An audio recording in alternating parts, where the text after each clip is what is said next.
I wasn't invited to my own son's wedding in Lake Como, the very wedding I had spent tens of thousands of dollars helping to pay for. He didn't call me. He sent me an email instead. "Dad, the ceremony is very private. But don't worry, I've arranged a live stream so you can watch it from home." So I simply replied, "Of course. I hope your wedding will be perfect." The next morning, my phone kept ringing nonstop. I figured my son must have been very panicked, and me, I didn't care, because this was the expensive lesson I had prepared for him. Hello everyone, welcome to today's story. Before we begin, leave a comment telling me where you're watching from. Please like and subscribe so you don't miss future stories. Remember to stay warm and take care of your health. Note, this is a fictional story with dramatized details. Any resemblance to real names or places is purely coincidental. The deepest wounds aren't carved by enemies, but by the people you spent 35 years shielding from the world. It was 5 a.m. on Thursday, September 25th, 2025 in Cleveland, the kind of hour where the darkness feels thick enough to touch, and the only witness to your life is the persistent, low-frequency hum of a refrigerator that has seen better decades. I sat at my kitchen table, the blue glow of my laptop screen casting a ghostly pallor over my hands. My fingers felt stiff, a combination of the early morning chill and the lingering arthritis that comes from a lifetime of gripping chalk and grading papers. I had opened my inbox to find an email from my eldest son, Alex. The subject line was, "Update on Italy plans," phrased with the clinical detachment of a middle manager briefing a shareholder on a corporate merger. I stared at the cursor blinking in the silence, while the smell of stale air and the bitter metallic taste of cold coffee settled in my throat. Frank Miller, a 60-year-old man who had taught calculus for 35 years, sat in my quiet Cleveland kitchen, staring at an email that defied all logic. As I began to read, the entry twist struck me with the force of a physical blow. Alex wasn't just adjusting the schedule. He was explaining that the mother of the bride, Signora Elena, had voiced concerns about the working-class aesthetic of the guest list. She wanted a pure, aristocratic ceremony in Lake Como, and apparently a retired Midwestern teacher didn't fit the visual profile of the life Alex was trying to build for himself in Italy. Have you ever felt the exact moment your heart turns from meat to stone? I did, right between the third and fourth paragraph of that digital execution. I have spent my life calculating variables and solving for X, believing that if you put in the work and provide the foundation, the result will eventually balance. But there is no formula for this kind of betrayal. Alex continued, his words appearing on the screen with a terrifying, polished ease. He explained that to avoid any social friction or stress regarding travel, they had arranged a high-definition premium livestream link for me. I could watch the ceremony, the one I had already sent $30,000, to help fund from the comfort of my own home 3,000 miles away. The justification was phrased as a kindness, a way to keep me involved, without the distracting reality of my presence. I felt a surge of righteous indignation, a heat that started in my chest and radiated outward until my face felt flushed in the blue light. The logic was insulting. It suggested that my years of labor, the double shifts at the tutoring center, and the quiet sacrifices of my own comfort were worth exactly the price of a high-speed internet connection and a digital seat in the nosebleed section of his new life. Pure, aristocratic, unfitting. The words felt like physical slaps. I am a man of grounded reality, a man who knows that a bridge only stands if the pylons are driven deep into the mud. Yet my own son was treating me like a surface blemish on a polished marble floor. I looked down at the very bottom of the screen, my eyes narrowing as I caught a detail I had missed in my initial shock. There in the CC field was my younger son Tyler's email address. The timestamp showed the message had been sent to him hours before it ever reached me. He hadn't just known. He had watched the plan unfold in silence and accomplice to my exclusion. I looked at the bottom of the screen and saw my younger son's email address in the CC field. He hadn't just known, he had watched it happen. The chalk snapped between my fingers, a sharp, white crack that echoed through the silence of third-period calculus. I stared at the two jagged pieces in my palm, the fine white dust coating my calloused skin like a layer of ash. I had spent 35 years at Lincoln High School, and I knew every creak of these floorboards, every flicker of the overhead fluorescent lights, and the exact smell of floor wax and old books that permeated the hallways. But today, the mechanical nature of my movements was the only thing keeping me from shattering just like that chalk. Before leaving my kitchen, I had looked again at that digital betrayal, seeing the entry twist that I hadn't fully processed in the dawn light. Tyler hadn't just been a passive observer in the CC field. He had replied to the thread an hour before I saw it. His words were a cold, calculated endorsement of Alex's exclusion, claiming I might make things awkward with the Castiglione family, and that a live stream would be safer for everyone. My youngest son, the one I'd bailed out of 3 different gambling debts, was now helping to curate my absence. I turned back to the board, my voice sounding distant even to myself, as I continued the lecture on limits and variables. Variables change class. Constants stay the same. Or at least that's what the textbooks lie to you about. My students were unusually still. Usually this group is a chaotic swarm of teenage hormones and rustling paper, but they seemed to sense the icy precision in my demeanor. I didn't yell. I didn't need to. The dry dust of the eraser felt like sandpaper against my fingertips as I wiped away an incorrect derivative. Teaching calculus is like herding cats through a minefield of logic. Usually I care if they step on a mine. Today I was interested in the blast radius.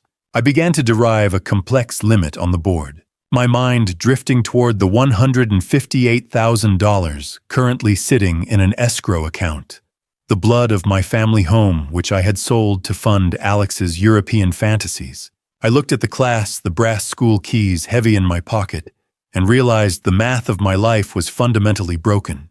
I was being treated as a divisor, a value meant to be split, until nothing remained for myself. Look at your own children. Do they see a person, or do they see a vending machine that occasionally dispenses wisdom and frequently dispenses cash? Today, we aren't just solving for X, I told them, my eyes fixed on a girl in the front row who was actually paying attention. We're looking at what happens when the equation collapses. When the denominator reaches 0, the function is undefined. It doesn't exist anymore. I realized at that moment that I was the denominator, and I was about to go to 0. I thought about the power of attorney. I still held over the house proceeds money Alex had already promised to the Conte to secure his place in their aristocratic circle. He had sold a future that wasn't his to trade. The bell rang, vibrating through the slate board and into my bones, but I didn't reach for my lunch bag. I reached for my car keys, knowing that the bank manager would still be at his desk, and my son's future was currently sitting in a vault I held the key to. At 4:30 p.m. that same Thursday afternoon, I didn't bother checking the unseasonable Cleveland wind as I pushed through the heavy glass doors of Lake Erie Federal Credit Union. I was focused on the heavy silence of a bank account about to be gutted. The transition from the chalkboard dust of Lincoln High to the sterile, climate-controlled air of Lake Erie Federal Credit Union felt like crossing into a combat zone. I moved with a surgical precision, my mind already calculating the reversal of the $58,000 Alex had considered a foregone conclusion. Carlos Rodriguez, a bank manager, whose sharp suits and soft eyes had witnessed every financial milestone of my life for 20 years, looked at me with professional concern as I sat in his office. I didn't wait for the pleasantries. I laid out the paperwork for the pending wire transfer to the villa and the catering service in Lake Como. Carlos hesitated, leaning back in his leather chair. He reminded me that this money was earmarked for the wedding vendors. He noted that they would lose their deposits, and the reservation for the venue would be forfeit. I looked at him, my face a mask of iron, and explained that the $58,000 wasn't just a gift. It was the last of the equity from the house my own father helped me buy, a legacy Alex had promised as a guarantee to Signora Elena to prove his social worth. "Are you sure about this, Frank?" he asked, his fountain pen hovering. "This is for the catering and the villa. They'll lose the deposits." I didn't flinch. "The only thing being lost today, Carlos, is my patience. Cancel it." I took the pen from his hand and signed the cancellation forms with the same finality I used to grade a failing exam. The scratch of the nib on the official forms was the most satisfying sound I had heard all year. Click. The transfer was gone. Just like 30 years of trust. I walked back out to the parking lot, the glare of the setting sun through the windshield hitting me like a physical interrogation. I sat in my car, the interior smelling of old upholstery and the lingering scent of chalk, and composed a single group message to Alex and Tyler. I typed it with a steady thumb: "Wedding funds canceled. Enjoy your elite celebration via the link you provided. Dad." I watched the delivered status appear beneath the text, knowing I had just detonated a social nuclear device in Italy. "Do you hear that? It's the sound of an aristocratic dream meeting the reality of a teacher's pension." I felt no guilt, only a cold, righteous finality. As I drove toward my driveway, I began to scan the mental copy of the vendor contracts Alex had sent me months ago. I realized that the $25,000 deposit I had already sent months back wasn't necessarily a total loss, due to a specific clause in the force majeure section that Alex had clearly never bothered to read. I could technically recover most of it if the cancellation was handled through a specific legal channel. My son had been so busy playing at nobility that he had forgotten to check the math of his own safety net. I pulled into my driveway, the engine cutting out, just as my phone didn't just buzz. It screamed Alex's name, flashing across the dashboard like a warning light on a failing engine. But I didn't reach for it. I reached for my garage door opener. Silence has a specific weight when you know the people you love are currently screaming your name through a digital void. I stepped into the foyer of my house, the heavy garage door sealing shut behind me with a finality that the air outside lacked.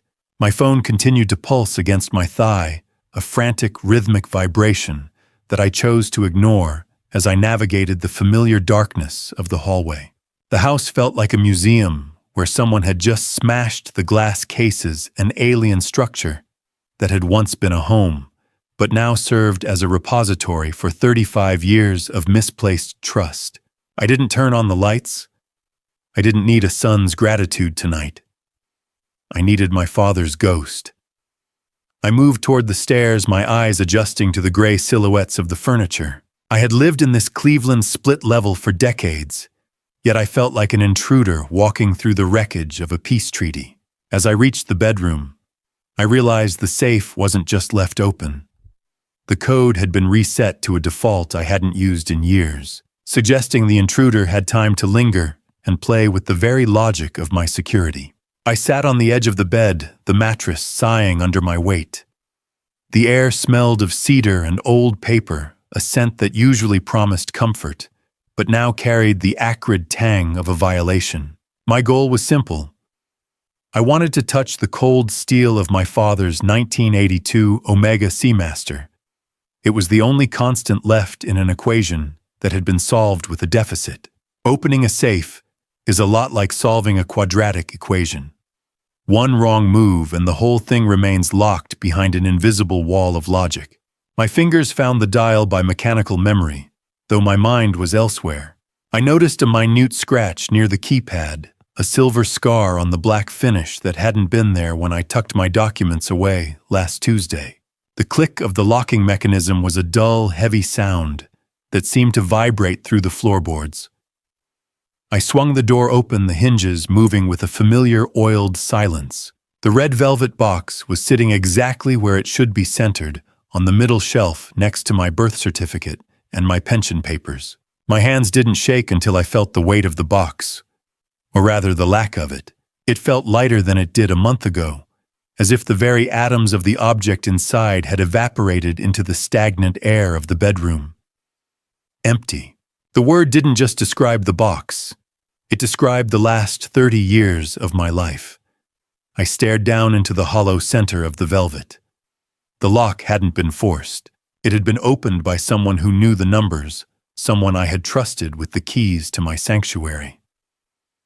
I reached into the void of the box, my fingers brushing against something thin and sharp. It wasn't the watch. It was a small, rectangular piece of paper. I pulled it out, bringing it close to my face to catch the dim light from the hallway. It was a receipt with a pawn shop address printed in bold, unyielding ink. The red velvet was still indented with the shape of the watch, a hollow ghost of my father's 40 years of sweat and steel now gone. The thief hadn't even bothered to hide the evidence of the liquidation. They had left the receipt in the empty cradle like a mocking signature on a death warrant. I didn't answer the phone. I let it scream in my pocket until the silence of the room became more aggressive than the ringing. Standing over the hollow safe, I stared at the empty red velvet cradle where 40 years of my father's labor had once rested. The air in the bedroom felt heavy, charged with the ozone of a distant storm, but the real electricity was pulsing in my hand.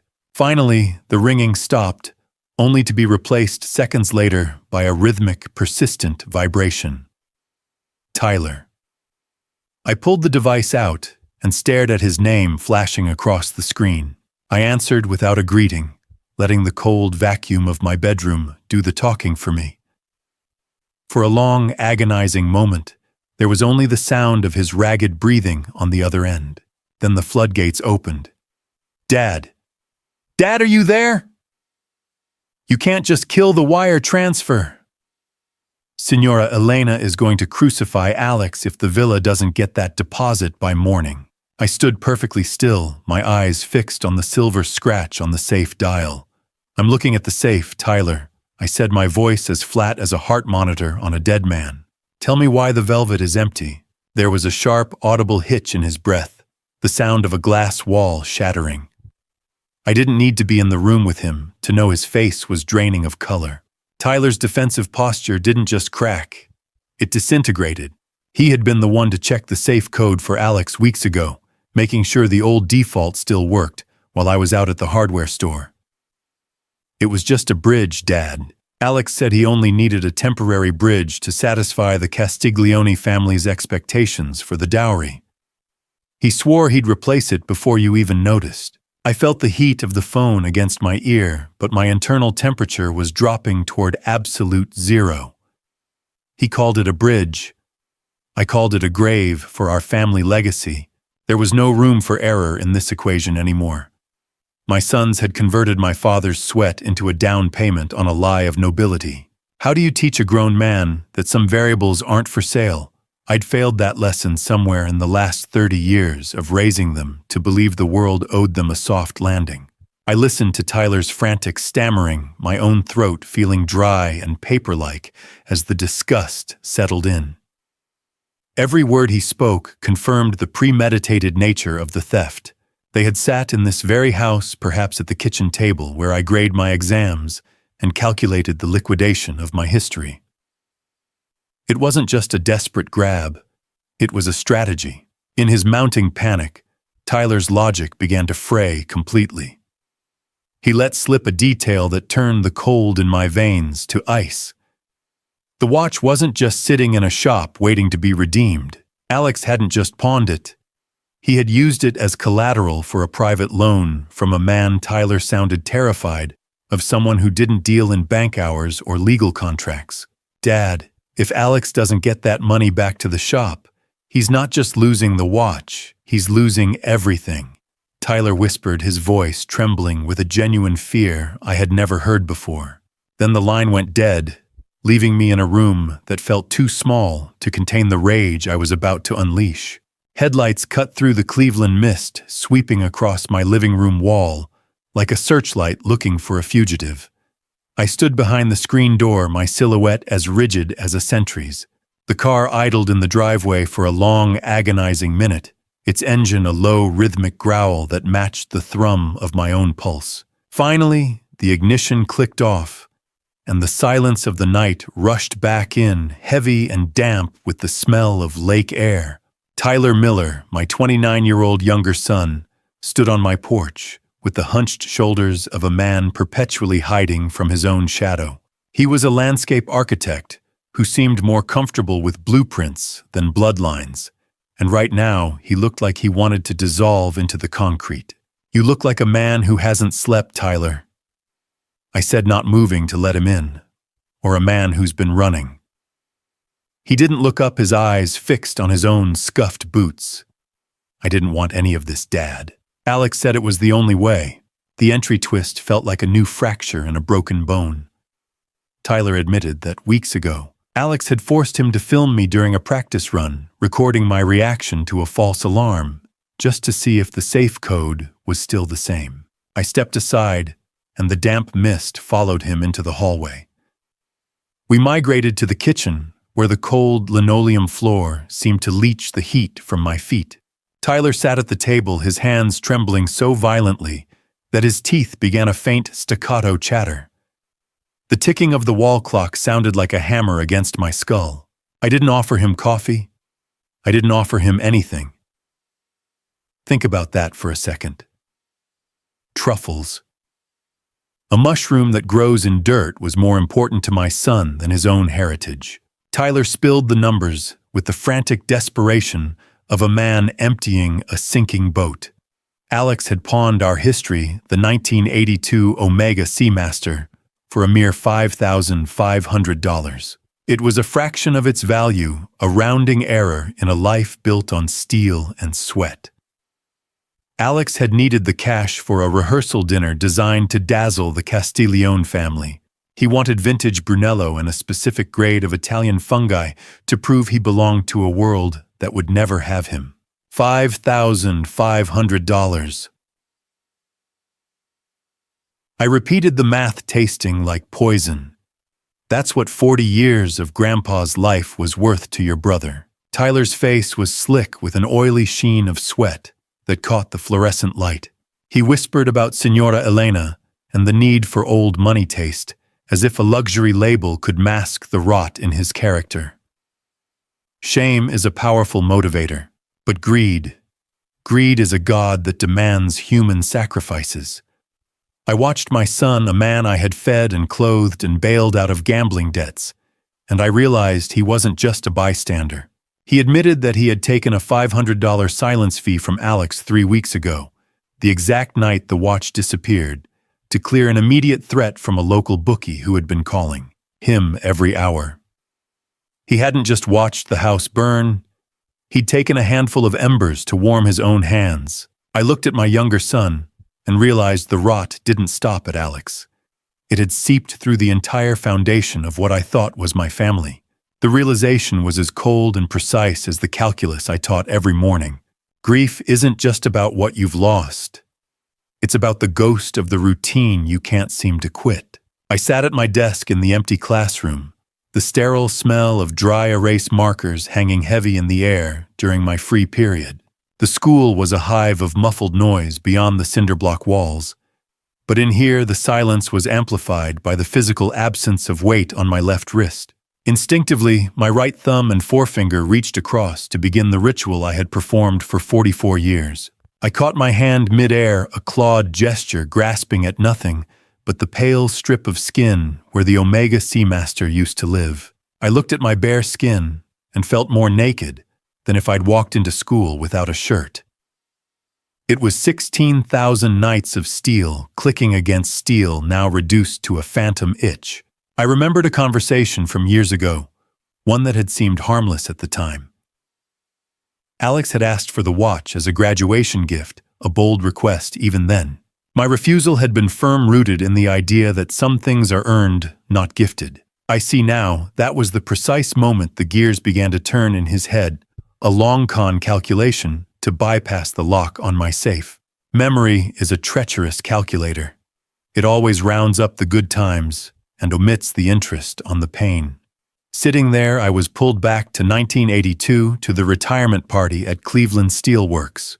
The room had been filled with the roar of heavy machinery and the scratchy wool of ill-fitting suits. Patrick Sullivan. My father was a man whose skin always smelled of ozone and machine oil, a giant of the works who looked at his retirement watch like it was a holy relic. He was already gray and breathless from the heart that would fail him just 3 months later, but his grip was like a vice as he pulled 16-year-old me into the corner. He placed the cold, heavy steel of the Omega in my palm. "Time is the only thing you can't buy back, Frankie," he whispered, his voice barely audible over the industrial hum. "Don't waste it on people who think you're a variable they can delete. This steel isn't just a watch. It's the physical proof that I existed." I held that weight, then promising to keep the rhythm, never imagining it would be traded for a plate of mushrooms in Lake Como. If someone sold your father's legacy for a plate of mushrooms, would you still call them son? I looked down at my desk, my eyes tracing the wood grain, feeling the righteous indignation simmer into a cold, hard resolve. Alex was 3,000 miles away, likely sipping vintage Brunello on someone else's dime, unaware that the foundation of his aristocratic masquerade had already been demolished. I realized that if I didn't reach out and initiate the conversation right now, the scandal would hit those Italian socialites before Alex even knew his funding was dead. The denominator of our relationship had hit zero, and I was no longer interested in the remainder. I felt a strange clinical detachment, the kind I usually reserve for grading a particularly hopeless midterm.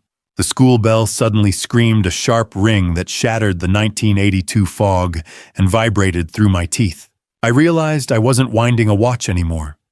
I was winding myself up for the call that would end my son's masquerade. It was time to show him the true cost of his arithmetic.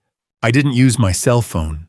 I used the heavy beige landline on my desk, wanting the connection to feel as old and industrial as the man Alex had just betrayed.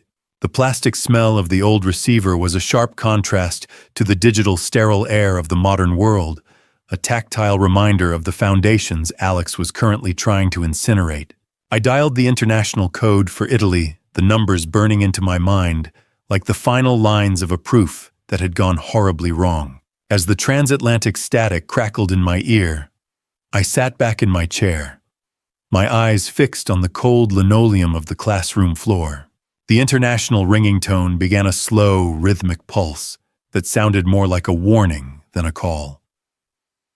On the third ring, the connection clicked. The background was an immediate assault of opulent sound, the clink of crystal, the murmur of refined voices, and the distant melodic chirp of Italian birds in a sun-drenched garden. Dad Alex's voice was bright, buoyant, and entirely unaware of the wreckage he'd left behind. "Why are you calling? Did you see the link I sent?" "I didn't call to talk about a link, Alex," I said, the metallic taste of adrenaline sharp in my mouth. "I called to ask why your grandfather's watch is sitting in a pawn shop window on West 25th Street. The silence that followed was so absolute, it felt like the line had been severed. The clinking of glasses in Lake Como stopped abruptly. I could hear the muffled sound of footsteps as Alex moved away from the crowd, likely ducking into some marble-floored corridor. When he finally spoke, the buoyance was gone, replaced by a defensive edge that didn't even bother with a lie. He admitted with a chilling lack of shame that he hadn't just pawned the watch. He had presented it to the Castigliones as an ancestral heirloom, a physical sacrifice of his own history, to prove his devotion to their daughter. Merging, asset, mandatory. He wasn't a son anymore. He was a corporate brochure.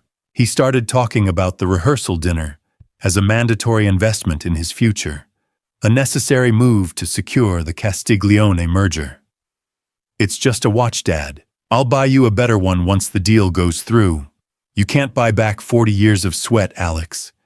You sold a part of me to buy a dinner for people who don't even want me at the table. Have you ever heard the sound of your own legacy being liquidated for a plate of mushrooms? It sounds exactly like Alex's breathing, fast, shallow, and utterly devoid of weight.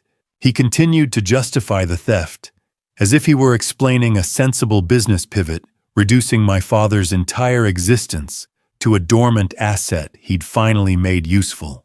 He was so focused on Signora Elena's approval that he failed to notice the floor had already been removed from beneath him. Then came the final insult. He revealed that the premium livestream wasn't his idea of inclusion, but a requirement from the villa vendors to ensure no unvetted guests physically occupied the limited space. I was a security risk to my own son's vanity. Alex's voice suddenly turned sharp and ugly. If you really loved me, you'd be happy that watch finally did something useful for my career. And for the first time in 60 years, I didn't feel like a father. I felt like a creditor who was finished with the excuses. There is a specific kind of quiet that follows the death of a relationship, a hollow ringing in the ear that sounds exactly like 33 years of wasted effort. I let the silence hang over the transatlantic line, ignoring the static hum that felt like white noise over a grave. Alex had just suggested that stealing my father's watch was a favor to my career, a final insult that stripped away any remaining warmth I felt for the man he had become. I took a deep breath, my fist clenching against the desk until the wood groaned. I wasn't a father anymore. I was a forensic accountant. You borrowed money from your future mother-in-law, Alex, at 12% interest, I asked, my voice dropping into a register of clinical detachment. You didn't join a family. You signed a lease on a life you can't afford. Alex's voice wavered, the sound of Italian luxury in the background, the clinking glasses and laughter fading as he realized the power shift. It's an investment, Dad, he hissed. Once I'm a Castiglione, this will all be pennies. It was nauseatingly clear. He was hopelessly compromised, a puppet in a high-interest trap, set by the very elitists he was dying to impress. Do you know what happens to a house of cards when the basement floods? It doesn't just fall, it dissolves. I sat in my classroom, the smell of rain on hot pavement wafting through the cracked window, and began to pull the final thread. Alex had been double-dipping, playing a game of financial mirrors between me and his mother. You took $15,000 from Patricia last month for venue fees, I said, leaning into the receiver. I was writing a check for that exact same amount on the same day. Where is that $30,000, Alex? The silence on the other end was heavy, pregnant with the realization that his fraud was out in the open. Then came the twist that turned my indignation into cold, hard fury. He stammered out an admission that he'd used my social security number as a secondary guarantor for one of Signora Elena's loans, assuming I'd be too distracted by the wedding to notice a hit to my credit. The betrayal was no longer just emotional, it was a criminal calculation. He had bartered my future to buy himself a temporary seat at a table that was already being pulled out from under him. 12%, 30,000, zero respect. The math of a ruined life. Alex began to beg, his voice high-pitched and frantic. Please, if the Castigliones find out I'm short, if they find out about the loan reversal, the wedding is over. You can't do this to me, he was right. I was doing exactly that. I informed him that because I still held power of attorney over the house escrow, I had already frozen the accounts. The guarantee he had given the Conte was now legally void, a hollow promise backed by a frozen vault. I was no longer the safety net for a house of cards built on identity theft and parental manipulation. I didn't wait for his next lie or the inevitable explosion of grief. I pressed the end call button with a sharp, final click, cutting off the desperate sounds of Lake Como. I stood alone in the classroom, the vibration of the desk still humming in my palm. I knew that in Italy the music was about to stop. In Cleveland, my phone was already lighting up with a name from my past I hadn't seen in years. I didn't feel like a father, but for the first time in months, I felt like a man who finally knew his own value. The silence that follows a final goodbye to your own blood doesn't feel like peace. It feels like the air has been vacuumed out of the room, leaving only the smell of old chalk and regret. I sat motionless at my desk, the beige landline receiver still warm in my hand, despite the fact that the bridge to Italy was now a pile of smoldering digital ash. I had just ended the call with Alex, and the static from the transatlantic connection seemed to linger in the corners of my ears. My classroom, usually a sanctuary of logical proofs and predictable outcomes, felt different now. I looked at a student's incorrect derivation on a stack of ungraded quizzes and thought at least numbers have a rule for when they fail. They don't lie, they don't embezzle, and they certainly don't steal your father's soul for a deposit on a villa. My hands didn't shake, but I could hear my heart thudding against my ribs like a trapped bird. I realized that Maggie Sterling had been watching me for weeks, and noticed the watch was missing long before I ever mentioned it, showing a level of quiet observation my own sons never possessed. It was a humbling realization that a colleague had read the subtraction of my dignity in the pale, bare strip of skin on my left wrist, while my children only looked at me to see what I could still add to their bank accounts. Kindness from a stranger is a surprise. Kindness from a peer is a mirror that shows you just how haggard you've actually become. A soft, rhythmic knock on the doorframe broke my trance. Maggie Sterling, the 57-year-old head of the science department, who had survived her own widowhood with quiet grace, knocked on my classroom door with 2 cups of coffee. She didn't ask if I was okay, a question that would only have forced me into the uncomfortable labor of a polite lie. Instead, she walked in the steam rising from the cardboard cups and set one on my scarred oak desk. She took a seat in a front-row student chair, her presence grounding the erratic energy of the room. The late afternoon sun filtered through the blinds, catching the dust motes in the air, while the rough texture of the classroom carpet seemed to absorb the tension I had been carrying. "You have the look of a man who's been calculating the cost of a debt he didn't sign for Frank," she said softly. Her voice had a steady, melodic tone that made the heavy silence feel less like a vacuum and more like a conversation.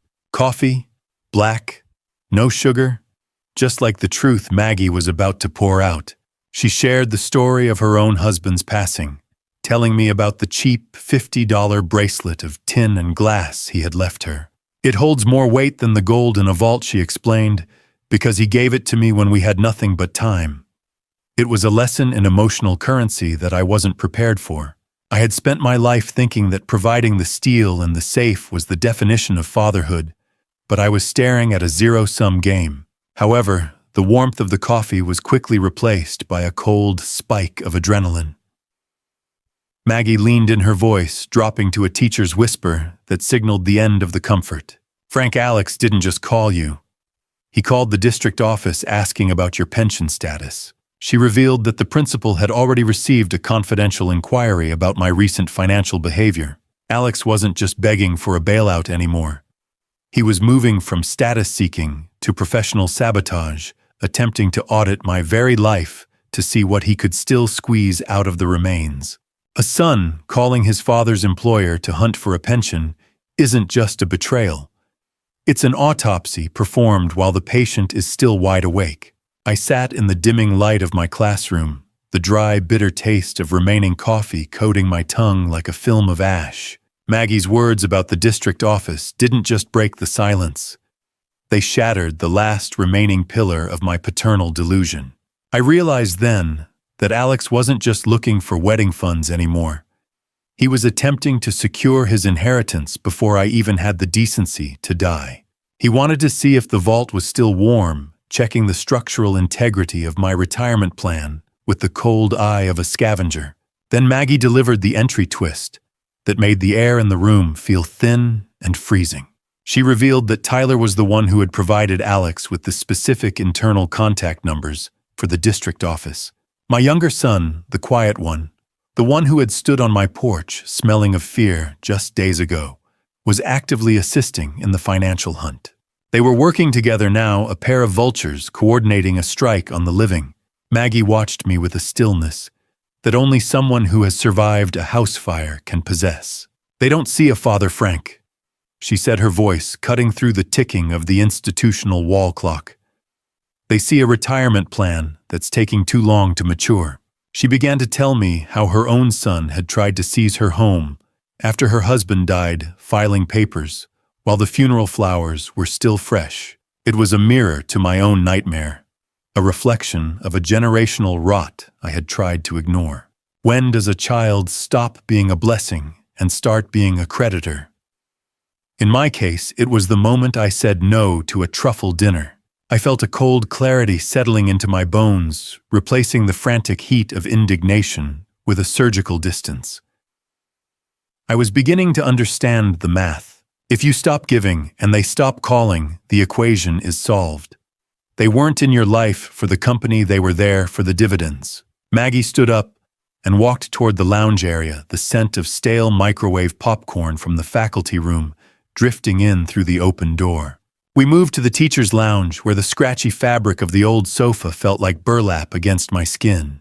She wasn't just offering empathy, she was offering a sharp, clinical validation of my boundaries.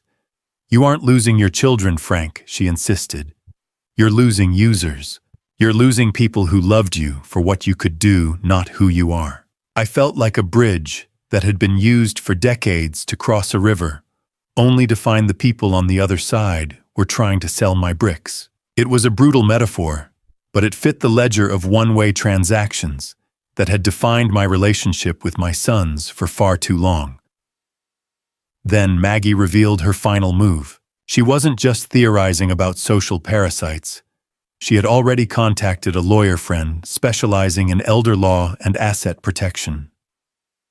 She was building a perimeter for me. Her hand covered mine, steady and warm, grounding me in the reality of the present. "Don't let them make you feel guilty for surviving the people you raised to eat you alive," she whispered. I looked at our hands and realized that for the first time in years, someone was holding on to me without asking for a signature on a check. The intruder didn't look like a threat.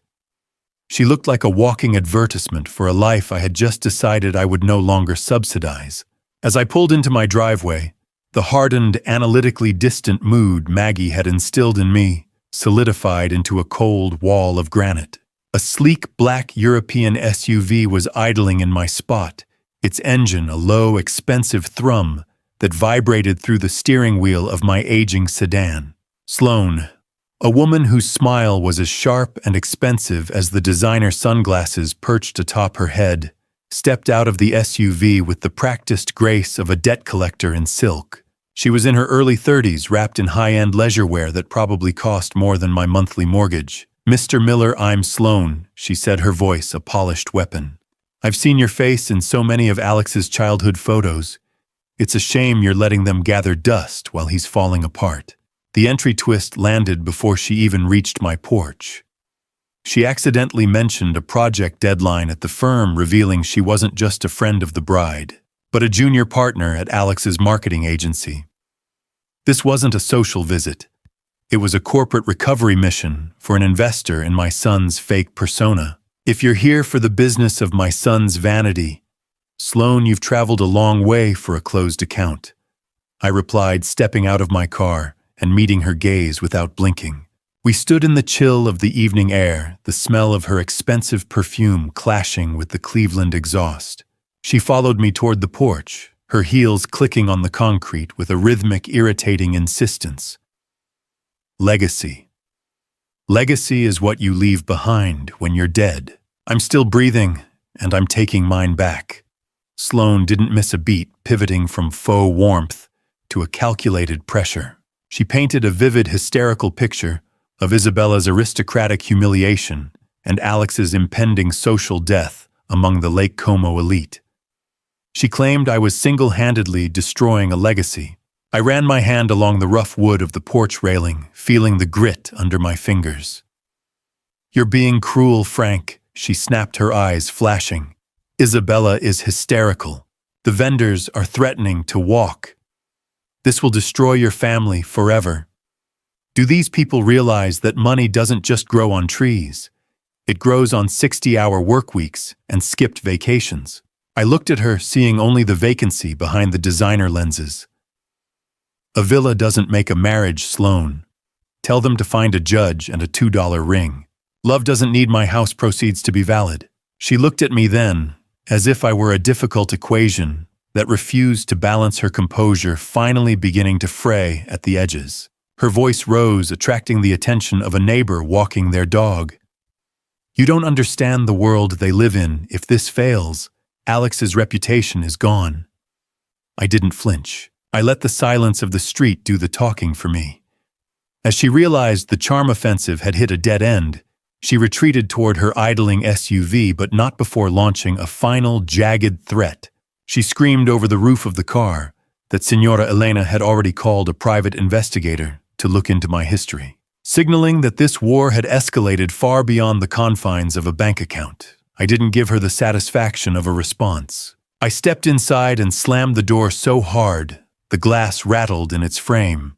But the silence that followed was immediately broken by the sharp, persistent chirp of a voicemail notification from my ex-wife. Hearing your ex-wife's voice after 5 years of static is like reopening a cold case file. You know there's no justice at the end, only more evidence of a shared failure. I stood in my dark hallway, the adrenaline from slamming the door on Sloane still thrumming in my fingertips, staring at the flashing red light on my landline base. The sharp, persistent chirp of the voicemail alert felt like a needle scratching at the silence of the house. I moved into the kitchen, the air smelling of the burnt toast I'd forgotten in the toaster earlier that morning, and reached for the cordless phone. The cold weight of the plastic felt uncomfortably heavy as I pressed play. Patricia, my ex-wife, whose voice still carried the sharp, Florida sunlight edge of a woman who had traded Cleveland gray for a life that didn't include me, sounded smaller than I had ever known her. Frank, pick up, her voice echoed, cracking with a frantic desperation. Alex says you've cut him off. He says you're letting him drown in Italy over a misunderstanding. He says you're being greedy because of some new girlfriend you're hiding. I looked at the receiver and wondered how many versions of the truth my son had authored this month. It was a classic Alex maneuver, a parallel psychological operation designed to weaponize our old resentments against one another for profit. Divorce is a wound that usually scabs over. Alex hadn't just picked at the scab. He'd performed a surgical strike on the scar tissue for profit. I dialed the Florida number, listening to the static on the long-distance line as it connected. When Patricia answered, the initial venom that usually defined our brief exchanges was absent, replaced by a ragged, hollow breathing. We didn't waste time on pleasantries. We dove straight into a clinical audit of our son's stories. As we began to compare the dates and the dollar amounts, the room seemed to grow colder.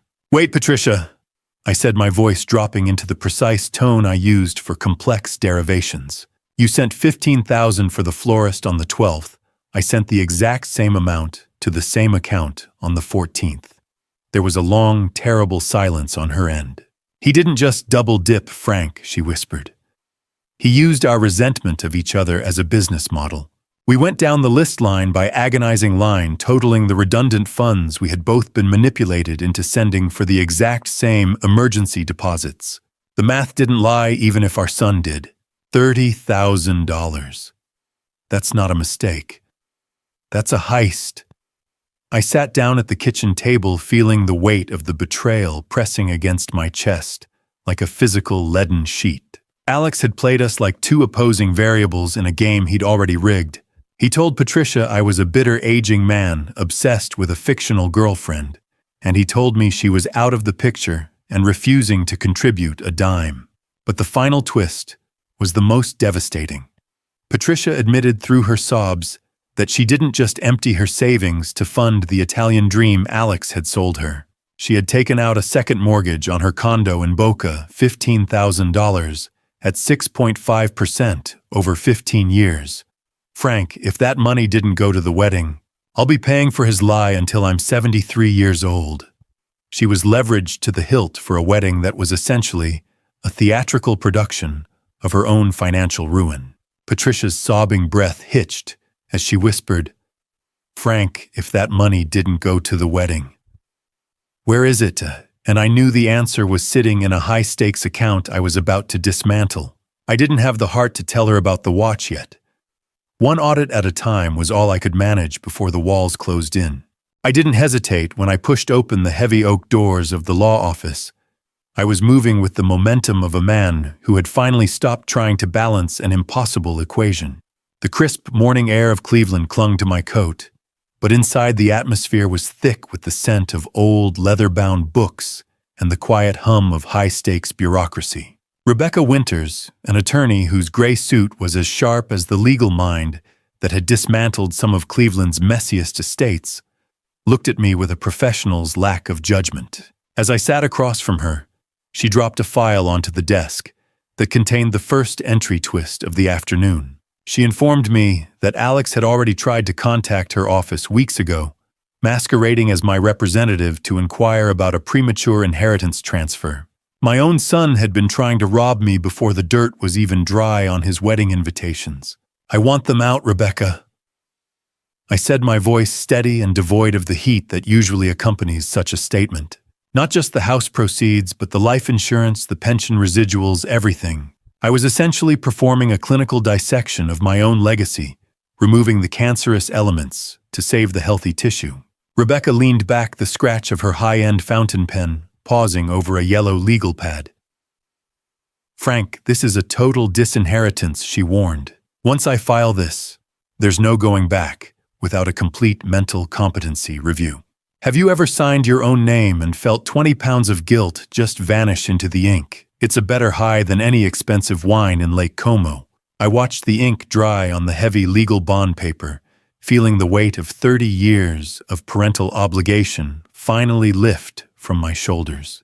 We spent the next hour reviewing the liquidation of the house proceeds, specifically earmarking the $158,000 for something that would actually honor my father's memory.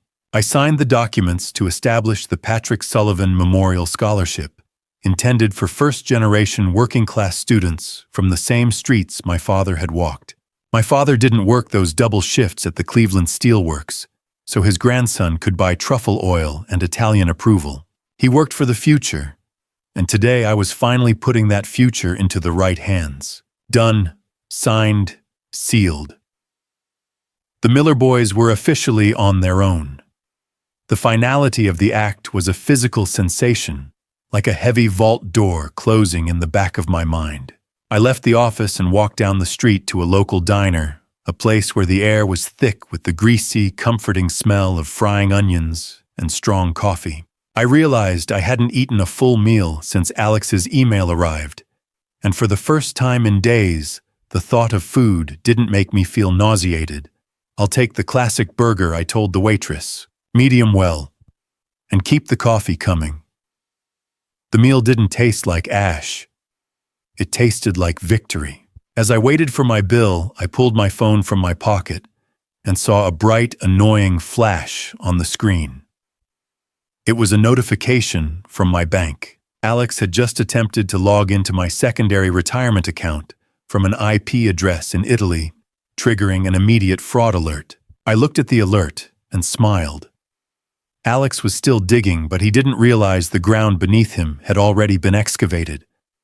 He was trying to loot a tomb I had already emptied. Desperation has a frequency that pierces through the longest transatlantic cable, a high-pitched whine of a man who finally realizes the bank of unearned grace has permanently closed. The rainy Cleveland night hit the roof of my car with a hollow percussion as I drove back to my rental apartment. I was still riding the cold high of the fraud alert I'd received at the diner. Alex was still digging for a back door into my retirement accounts, but he didn't realize the ground beneath him had already been excavated. I stepped into my modest unit, the air smelling of damp concrete and autumn storm. Moving through the dark, I saw the blue glow of the answering machine pulsing like an accusing heartbeat. I pressed play, expecting a lawyer's update, but instead heard the tinny, distorted audio of my eldest son. It was a 3-minute rambling voicemail recorded from a cramped studio in Lake Como. "Dad. The bank account." Alex started, his voice cracking. "It's frozen. I'm in a room the size of your pantry and Isabella won't even look at me." In the background, I heard the distinct chirp of an Italian siren and the unmistakable jingle of a slot machine app. It was the entry twist that confirmed my worst fears. He was still gambling while begging for his life. "Do you hear that? That's the sound of a predator realizing he's been caught in a trap he set for someone else." I listened to the hollow echo and wondered if my son had ever truly been there at all. The opulence he tried to steal was gone, replaced by the reality of a man who traded his heritage for a life of mirrors. Alex's tone shifted from shock to a desperate attempt at manipulation. He invoked the memory of his mother, claiming she would be ashamed of my greed. "You're letting your own son rot in a foreign country over a watch, Frank. Think about what Mom would say." A surge of disgust settled in my chest. Mom would have been the one to change the locks, Alex, I thought, staring at the machine. You just never stayed around long enough to know her. He continued to weep, his voice a frantic thing, as he begged for a loan just to buy a plane ticket home. He admitted that Signora Elena had officially designated him American trash. For once, I found myself agreeing with the aristocratic woman. He had become exactly that, a disposable remnant of a life he never truly owned. American trash. He had traded 40 years of my father's steel for the approval of people who saw him as a temporary amusement. I stood in my silent living room shadows, long against the wall, watching him self-destruct in real time. Near the end of the message, Alex accidentally let the final truth slip. He admitted he had tried to sell Isabella's engagement ring to get the watch back from the loan shark, only to find out the stone was cubic zirconia, the final fraud in his own fake life. He had been cheated by the very vanity he sought to master. I didn't feel pity. I felt a clinical sense of completion. I didn't call him back, and I didn't save the recording for future leverage. I simply moved my finger to the console and felt the cold click of the delete button. I watched the digital evidence of my son's collapse vanish into a void, realizing that the only thing louder than his screaming was the peace I had finally found in the silence.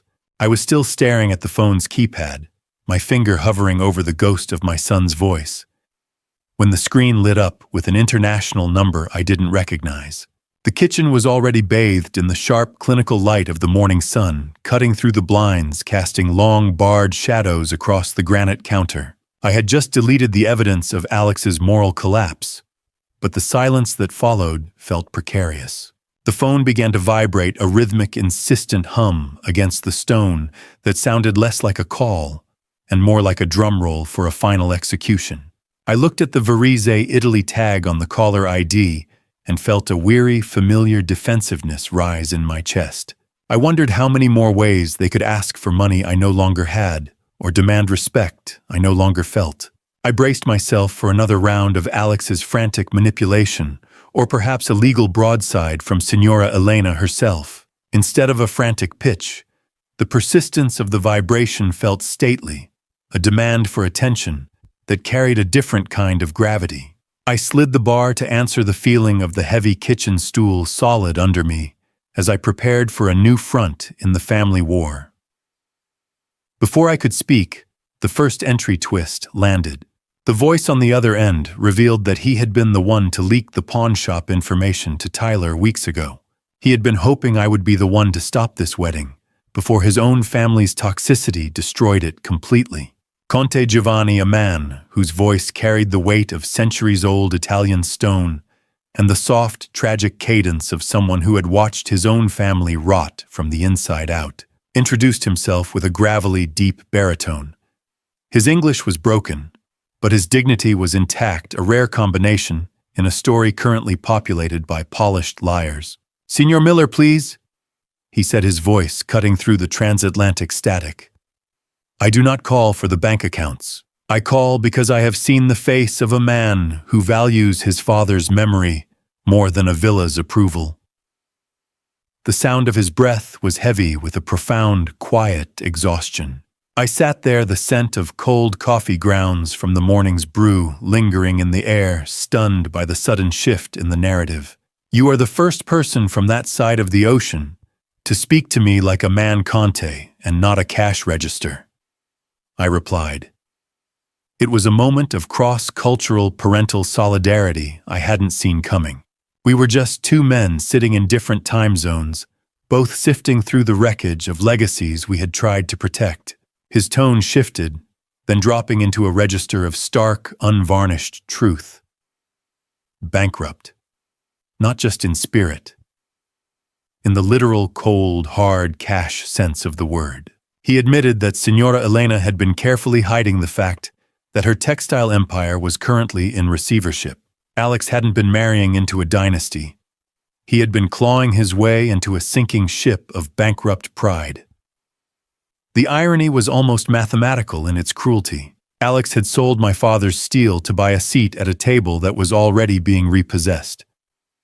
The aristocratic dream he'd leveraged his soul for was nothing more than a hollow shell. Giovanni let out a long, shuddering breath that vibrated through the receiver, the sound of a man finally dropping a burden he couldn't carry. "Signor Miller, I have something to tell you about the watch Alex sold. It did not end up where he thinks it did." I gripped the phone tighter, my heart knocking against my ribs as the air in the kitchen suddenly felt too still. This call from the Conte came on Saturday, October 4th, 2025, 3 days after the wedding collapsed, and what he told me next would change everything. There is a profound, icy justice in learning that the weapon your son tried to use to bury you has actually become the shovel for his own social grave. I sat in my kitchen, the phone pressed to my ear, listening as the Conte's voice dropped an octave to describe the ultimate failure of Alex's masquerade. The news hit me with the force of a tidal wave, but instead of drowning, I felt like I was finally surfacing. Frank learns that the Conte has already initiated an annulment process for Isabella, meaning Alex's play for old money status lasted less than 72 hours. He had sold his soul for a kingdom that had dissolved before the honeymoon could even begin. Giovanni's revelation about the watch was the killing blow. He told me that when Alex pawned the Omega Seamaster, the shopkeeper, a distant cousin of the Contes, recognized the Sullivan name from the wedding guest list. Instead of letting it sit in a dusty window, the Conte quietly bought the watch himself. Alex thinks his secret is safe with a stranger, Signor Miller. Giovanni said, his voice weary but firm. He does not realize I am wearing his grandfather's life on my wrist as I speak. I gripped the edge of the granite counter, my knuckles turning white. "You kept it," I whispered, the awe thick in my throat. "You didn't just let it vanish." No, he replied. "I keep it as penance for the shame my own wife brought upon us. I will return it to you, Frank. It is not mine to hold. Have you ever seen a man try to dance in a burning room while insisting he's at a ball that was my son in Italy?" The Conte described the Wednesday, October 1st, 2025 ceremony with a grim, clinical detail. With the funds frozen and the aristocratic illusion shattered, the villa management moved the event to a cramped side chapel. There were no truffles, no vintage Brunello, and certainly no dignity. The flowers were wilted grocery store carnations, and the catering was replaced by local supermarket trays of cold pasta and lasagna. I could almost smell the scent of old pasta water in the air as Giovanni spoke. Signora Elena's friends didn't even hide their sneers, leaving Alex and Isabella in a social vacuum. They ate frozen pasta while my son tried to act like he was still a king, Giovanni noted. I stared out at the gray Cleveland morning, a cold sweat on my palms. I hoped the truffle dinner was worth the grocery store wedding, Alex, I thought, feeling a dark, satisfied clarity. The math had finally balanced, and the remainder was 0. I thanked the Conte and ended the call, the silence of the kitchen punctuated only by the metallic hum of my laptop fan. I opened the browser, my fingers steady as I navigated to a luxury travel site. Click. Confirm. Paid in full. My own life was finally beginning. I discovered that the solo Mediterranean cruise I was booking fell on the exact same dates and in the same region as Alex's planned honeymoon, except I would be staying in the royal suite. He could never afford. As the bright blue confirmation screen lit up my face, a confirmation email hit my inbox. I felt a surge of liberation, a quiet triumph that had nothing to do with revenge and everything to do with survival. But that peace was short-lived. My doorbell suddenly rang with a heavy, insistent thud that vibrated through the floorboards. It wasn't the polite chime of a guest. It was the rhythmic, demanding pounding of someone who had come to collect. Tyler's creditors had finally found my address, and they weren't interested in a live stream. I didn't reach for a weapon. I reached for the logic of a man who had already balanced his own books and found my son's debts were no longer my variables to solve. The heavy thudding on the door continued a rhythmic, violent demand that vibrated through the floorboards and into the soles of my feet. I walked toward the entrance with the steady, measured pace of a man heading to a blackboard to correct a student's sloppy arithmetic. I had already booked my flight to the Mediterranean, and I wasn't about to let a ghost from Tyler's gambling habit haunt my hallway. I pulled the door open, the yellow glow of the porch light reflecting off the shaved head of the man standing there. Vic, a man who possessed the facial expression of a landslide and a suit that struggled to contain the violent potential of his shoulders, stood on my porch like a tax collector for the damned. He smelled of stale tobacco and cheap cologne, a scent that cloyed in the crisp evening air. "You the father?" he asked, his voice a low, gravelly rasp. "Tyler said you were the bank, said the Italy wedding was a guaranteed payout." I stood my ground, the gritty feeling of the concrete under my feet keeping me anchored. "Tyler Miller is an adult who makes his own wagers." "Vic," I replied, my voice as flat as a desert horizon, "if you're looking for the bank, you're about 3,000 miles and one frozen account too late. Do you know what a cinderblock thinks about nothing?" And that was exactly how much I cared about Vic's threats. He shifted his weight, the leather of his jacket creaking as he looked past me into the house. He began to talk about the fragility of windows and the permanence of pension plans if things didn't get settled. It was a practiced intimidation, but it lacked the cold precision of the entry twist he delivered next. Vic revealed that Tyler had actually tried to sign my car title over to his bookies as collateral while I was at work last week. The only reason I was still driving it was because the notary had realized the signature was a clumsy forgery. The betrayal was absolute, a final confirmation that Tyler was willing to liquidate my very mobility to cover a bad hand. I looked at Vic, refusing to swallow the metallic taste of fear that he was trying to force down my throat. "If you want blood, Vic, you're squeezing a stone. I've already liquidated my assets for a scholarship fund. You have no leverage here." Latte art. That was Tyler's new career, and his only chance at survival. I didn't cower. Instead, I leaned in slightly, making sure my eyes were visible in the porch light. "If you want Tyler, he's at the Brew and Bean on 4th, I said. "He starts his shift at 5 a.m. I'm not my son's keeper anymore. I'm just a man who knows where the baristas are buried." Then I delivered the final variable to his equation. I pointed a steady finger toward the small black dome above the doorframe. "I've recorded this entire interaction on my doorbell camera and sent the feed to my lawyer, Rebecca.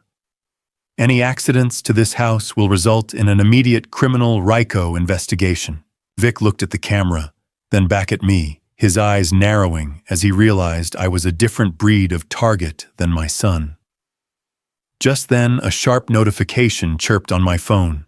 I pulled it out to see an alert about a confidential school board meeting scheduled for Monday. The war wasn't over. It was just moving to a different classroom. The smell of fear is indistinguishable from the smell of old coffee and unwashed clothes when your own son stands in your living room begging for a price tag on his survival. I sat in the high-backed armchair, my eyes fixed on the driveway, as Tyler's beat-up sedan rattled to a halt. My mind was still occupied by the digital vibration of the school board notification on my phone, but the physical reality of the mess I had raised was now crossing my threshold. Tyler Miller entered the house looking like a man who had been dismantled by a week of avoiding eye contact with his own shadow. He didn't offer a greeting. He didn't ask how I was. He simply collapsed onto the sofa, his shoulders hunched, radiating a frantic energy that made the air in the room feel thin and stale. "Dad, you don't understand." He started, his voice a ragged whisper. "Vic isn't a bank. He doesn't send late notices. He sends people." I watched him with the detached interest of a biologist observing a dying specimen. I already knew the entry twist that he thought was a secret. I knew he hadn't just known about the theft of my father's watch. He had been the one to drive a drunk Alex to the pawn shop because Alex Couldn't navigate West 25th Street. I understand perfectly, Tyler, I replied. You gambled with the house's money and now the house wants its cut. I remained standing, my finger tapping a slow, rhythmic beat against the back of the mahogany chair. The morning light illuminated the dust motes dancing in the air between us, highlighting the oily sheen of sweat on Tyler's face. He launched into a rehearsed plea for a bridge loan, blaming Alex for forcing him into silence in exchange for a payout. Do you know what the interest rate is on a father's broken trust? It's infinite.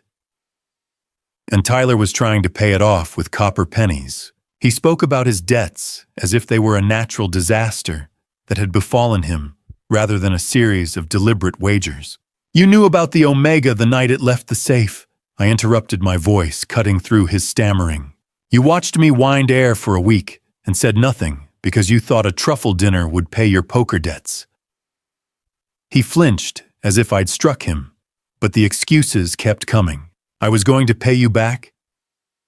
Frank every cent. I looked at him and saw the vacancy where a conscience should have been. A maybe. He gambled my father's life on a maybe. The math was offensive. Shame is a weight some men can't carry, so they try to sell the floor beneath them instead. Tyler's desperation took a turn for the pathetic as he revealed his latest attempt at a score. He admitted he had tried to sell my teacher's retirement plaque on eBay last night, but the auction had been flagged because my name is too well known in the local school community. He was trying to liquidate my honors to pay for his failures. I felt a cold, hard finality settling in my gut, a clinical resolve to stop the bleeding. Tyler's face drained of color, his knees knocking together under his frayed jeans. He reached into his pocket and pulled out a document, the paper crinkling in his shaking hand. If you don't help me, they're going to take the car, and I told them you'd sign the title today, he whispered. I looked at the cold weight of the car title and realized the basement was even deeper than I thought. He hadn't just come for a loan. He had already sold the ground I was standing on. The blue light of a laptop screen is a cold, honest witness. It doesn't flinch when it reveals that the boy you raised has been bartering your soul in digital chat rooms for months. After Tyler scrambled out of my driveway, leaving the scent of stale cigarettes and desperation hanging in the air, I sat at my desk and opened the lid of my laptop. I'm a man of variables and constants, and Tyler had become a variable that refused to resolve. I began to dig into his digital footprint with a surgical focus, my eyes reflecting the harsh glow of the monitor as the fan began a low, rhythmic hum. It didn't take long to find him. Under the username ClevelandTie29, my younger son had been a frequent flyer on a high-stakes underground poker forum since July 2025. I scrolled through months of posts watching him spin a narrative of an impending windfall from a rich brother's aristocratic wedding. The calculated nature of the entries was devastating. On July 14th, while I was taking him out for his birthday dinner, he was online telling strangers I was his exit strategy. I felt a cold, analytical horror as I realized he wasn't just a victim of a bad streak. He was a predator who had been circling my assets for a fiscal quarter. The entry twist was the most jagged pill to swallow. Tyler had used my identity to co-sign a digital credit line on the gambling site, legally tethering my credit score to his addiction. Every pixel was a piece of the man I thought I raised, dissolving in real time. I began taking screenshots, my mouse clicking with a dry mechanical finality. I focused on a specific thread where Tyler explicitly detailed the house sale escrow and bragged about having the safe code. The silent fee Alex had paid him wasn't an endpoint. It was just a down payment on a much larger betrayal. July 14th. A birthday cake and a betrayal. The math of a monster. I compiled the evidence into a folder, the smell of ozone and old electronics, filling the small room as the processor worked. Do you still believe in the innocent younger brother? Because I was looking at a digital paper trail that said otherwise. I was ready to drop the truth. I hit send on the email to Tyler with a subject line that simply read, I know everything. Within seconds, the phone on my wooden desk began to vibrate. Tyler's name dancing across the screen in a rhythmic, frantic plea. I rejected the call instantly. I am not your safety net, Tyler. I am your auditor, texts Tyler. Saw you at work. Proud of you for trying. Keep that $500 per month pace. You'll be clear in 8 years. You can do it. The phone stopped vibrating, leaving a silence that finally felt like clean air. I watched the read receipt appear on my message, but my satisfaction was cut short by a notification from Alex, a public social media post that had already been shared 500 times. I realized the confidential school board meeting alert was a tip from Tyler, a desperate move to freeze my pension and force a settlement. I adjusted my tie in the reflection of the boardroom's glass doors, realizing that after 35 years of teaching morality, I was finally the one on the witness stand. The blinding white background of Alex's Facebook post, showing a grainy photo of me looking red-faced and angry at a past Thanksgiving dinner, had been the catalyst for this early morning summons. I pushed open the doors and stepped into a space that smelled of lemon floor wax and impending judgment. The board president, a man whose skin was the color of old parchment and whose eyes held the weary skepticism of a career bureaucrat, peered at me over his bifocals. I sat at the center of the cold, grain mahogany table facing a 5-member panel in a closed session. Before the first question was even asked, the entry twist arrived in the form of a metadata report on the anonymous pension tip I'd received. It hadn't come from a concerned citizen, but from a device registered to the Brew and Bean coffee shop where Tyler worked. My younger son wasn't just a gambler. He was an active saboteur attempting to freeze my livelihood to force a settlement. Mr. Miller, the president, began gesturing toward the bright white glare of a tablet screen. This social media post paints a picture of a man who has lost control of his faculties. Is there any truth to these claims of mental instability? I leaned forward, the hum of the overhead vents filling the silence of the sterile room. I have spent my life calculating limits, I said, my voice steady enough to bridge a canyon. The only thing I've lost control of, President, is my willingness to be a silent bank account for a liar. A boardroom is a lot like a petri dish. You don't know which way the bacteria will grow until you drop in a little bit of truth. The panel exchanged uneasy glances, but they were bound by the formality of the complaint filed by one of Alex's marketing colleagues. Just as the momentum seemed to lean toward a precautionary suspension, the door opened. Maggie Sterling walked in, carrying a folder with the posture of a woman who had already solved the proof. She didn't just offer platitudes.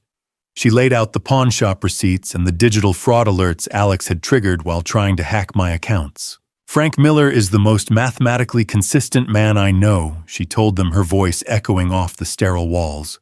These aren't the actions of an unstable man. They are the actions of a father who refused to fund his own erasure. Look at the timestamps, gentlemen.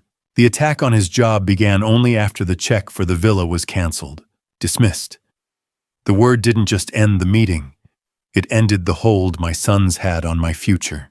The final twist of the morning came as the board secretary mentioned that the original complainant was currently under federal investigation for corporate embezzlement, rendering their character assassination attempt legally radioactive. The sound of the gavel striking wood was the sweetest note I'd heard in decades. I felt a profound surge of gratitude toward Maggie, a debt that couldn't be quantified in dollars. We walked out of the building together, the crisp morning air finally feeling clean. I pulled up the social media post one last time, scrolling past the 500 shares of my supposed madness. I realized Alex had finally made a fatal error in his vanity. He had tagged Senora Elena in the comments to prove his loyalty to her brand. He was trying to burn me down to stay warm in her shadow, not knowing that I was about to pour the fuel. 1 week after the wedding, Thursday, October 8th, 2025, digital lies travel halfway around the world before the truth has even finished its first cup of coffee. But I was about to give the truth A high-octane wake-up call. I sat in the passenger seat of my car, the blue glow of my smartphone illuminating the cabin in the otherwise dark parking lot. Beside me, Maggie Sterling watched with a quiet, supportive intensity, the scent of her perfume and the cool night air mixing in the cramped space. We had just walked out of the school board office, but the war was still raging on the glass screen in my palm. Alex's public post was a masterpiece of manufactured tragedy. He had painted me as a monster who abandoned his only son on his wedding day, out of sheer unadulterated spite. The comments were a feeding frenzy. Hundreds of strangers were calling for my head, and Sloan was leading the charge, demanding a district-wide boycott. Then the first entry twist hit me like a physical jolt. I scrolled through the names on the like list and saw Tyler's face. My younger son hadn't just remained silent. He had liked every single comment calling for my termination. He wasn't just a bystander anymore. He was a participant in my professional autopsy. He's not just lying to the public. Maggie, I said, my thumbs hovering over the digital keyboard. He's auditioning for a role in a family that's already evicted him. By tagging Senora Elena, he's desperately trying to prove that I'm the sole cause of their financial ruin, not his own incompetence. I began to type, treating the rebuttal with the same surgical precision I would apply to a geometric proof. Do you know what happens when you treat your father like a line item? You eventually find out that line items can be deleted. I didn't trade insults or indulge in a public tantrum. Instead, I audited him. I listed the hard data.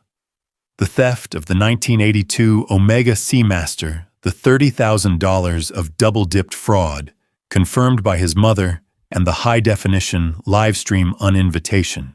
I attached the digital receipt from the pawn shop that Conte Giovanni had sent me, a physical proof of the betrayal that Alex thought was buried in a Lake Como ledger. I'm not going to argue with him, Maggie. I'm going to audit him. Let the world see the exact price of a truffle dinner in Lake Como. Audit, not argument. Truth, not tantrum. Post. My thumbs moved with a steady rhythmic tapping, drafting the final lines of the response. I felt a sense of calculated retribution, an empowerment that came from finally refusing to be the silent denominator in their fraudulent equations. Just as my finger hovered over the blue button, the phone vibrated in my hand, a direct message from Isabella. She was pleading with me to stop. She claimed Senora Elena would disown her if this American scandal became public, begging me to protect her family's bankrupt pride at the cost of my own dignity. I looked at the message, then at Maggie, who simply nodded once. The math was simple. If I protected their lie, I remained a villain in my own life. I ignored Isabella's desperate plea and watched the post button turn gray, the haptic vibration signaling the comment was live. I knew that in exactly 3 seconds, the aristocratic life Alex had built on my back was going to shatter into a million public pieces. I leaned back and watched the screen, waiting for the first wave of the reaction to hit. I watched the delete icon flash on Alex's profile page as he tried to scrub the truth from the internet. But the digital stains I'd left were already permanent. It was the afternoon after the social media explosion, and I was sitting in my classroom at Lincoln High, the golden sun hitting the chalkboard in long, warm diagonals. Maggie Sterling sat across from me, the comforting smell of her vanilla tea cutting through the usual scent of floor wax and old paper. We were reviewing the wreckage. Alex's post, once a beacon of unearned sympathy, had been wiped clean after nearly 1,000 comments turned the tide against him. The public didn't want a tragic son. They wanted to know why he'd pawned his grandfather's watch for a truffle dinner. He thought the internet was his stage, Maggie, I said, leaning back in my chair. He forgot it's also a courthouse. Maggie laughed, a soft, melodic sound that felt like a reward. You didn't just defend yourself, Frank. You gave a masterclass in self-respect.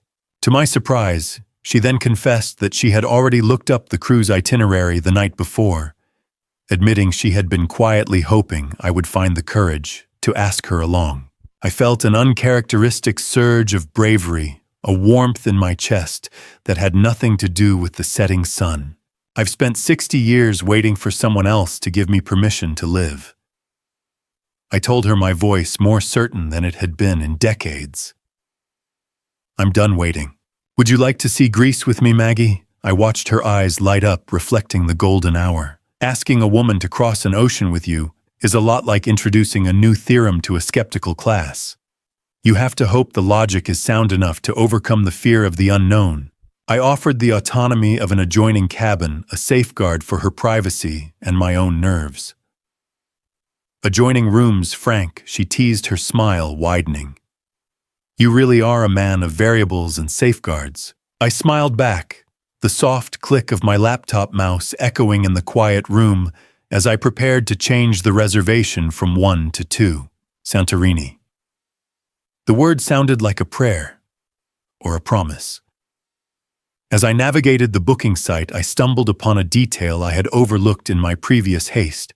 By booking for 2, I actually qualified for a legacy discount through a teachers' union travel perk I had ignored for years. It was a minor fiscal victory, but in a life recently defined by major losses, it felt like a cosmic nod of approval.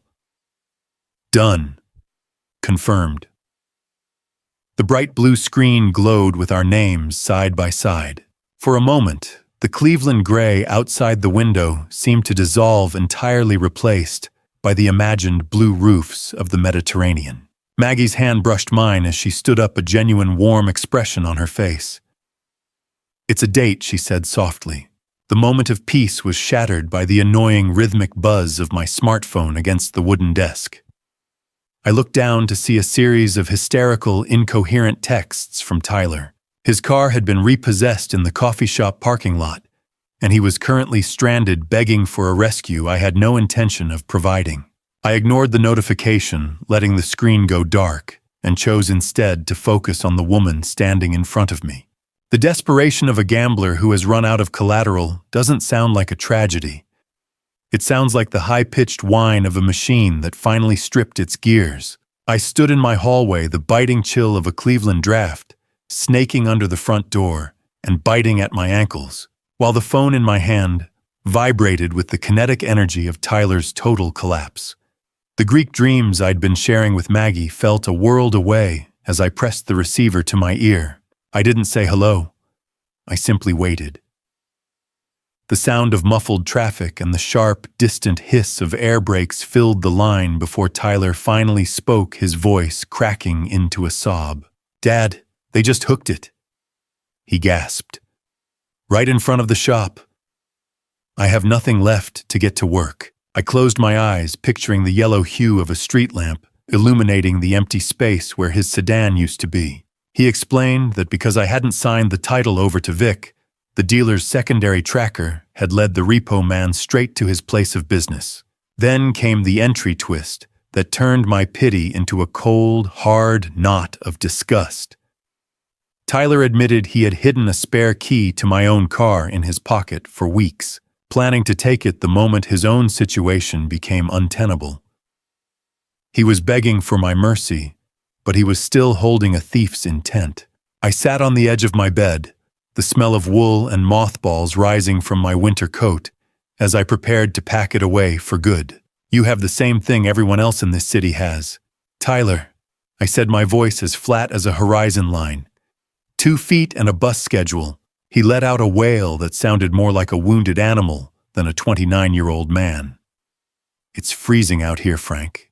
You're really going to make me walk in the dark. Do you know what the temperature of self-respect is? It's about 32 degrees, the exact point where you stop caring if your son's ears are cold."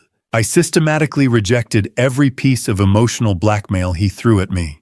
I reminded him that the very car he wanted to borrow was part of the assets being liquidated to fund the Sullivan Scholarship. I was no longer the logistics manager for his disasters. "The dark is where you've been living for months, Tyler," I added. "At least now you'll be getting some exercise while you're there." A walk in the November cold was the only curriculum left that might teach him the weight of the variables he'd so carelessly tossed aside. Walk, reflect, repeat. The curriculum of the real world.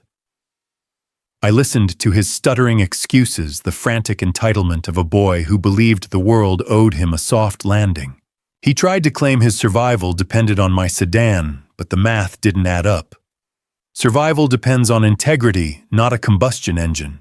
Just before he could launch into another round of begging, I delivered the final blow to his plan.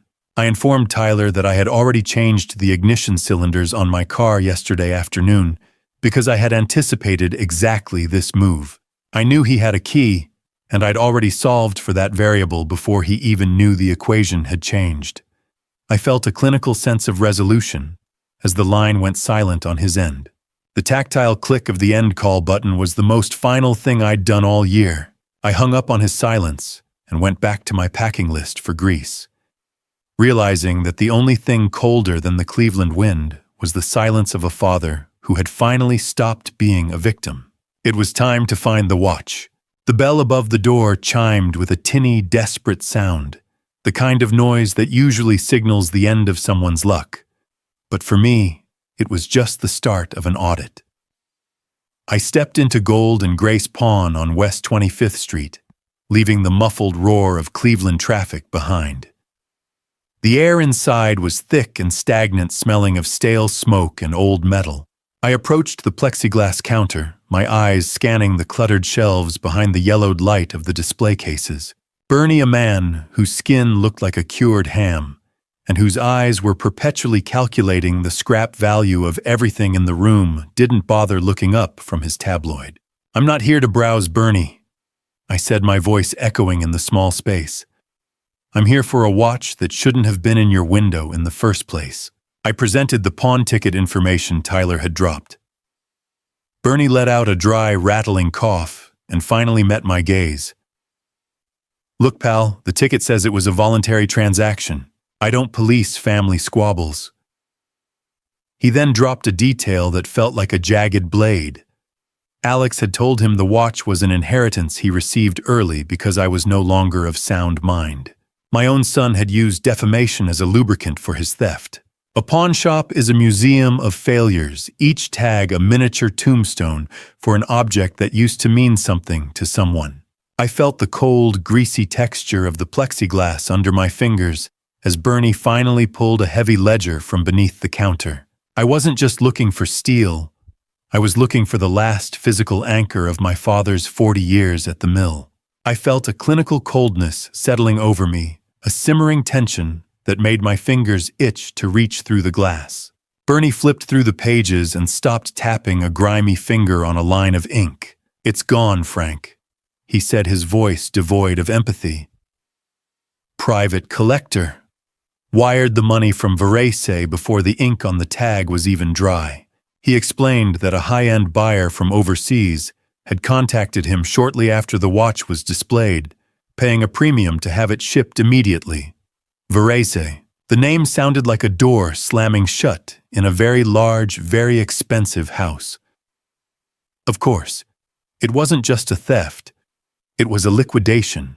I stood there staring at the empty spot where I imagined the Omega had rested.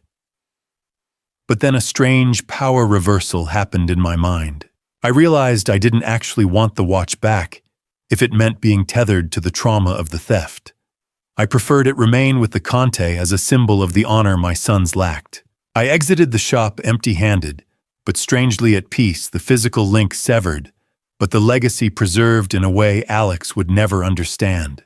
As I stepped back onto the sidewalk, my phone buzzed with a notification from the scholarship fund. The first applicant had just submitted their essay, and the name at the top made my breath hitch. Stepping into a home where the air doesn't vibrate with hidden agendas is like finally being allowed to breathe after a lifetime underwater.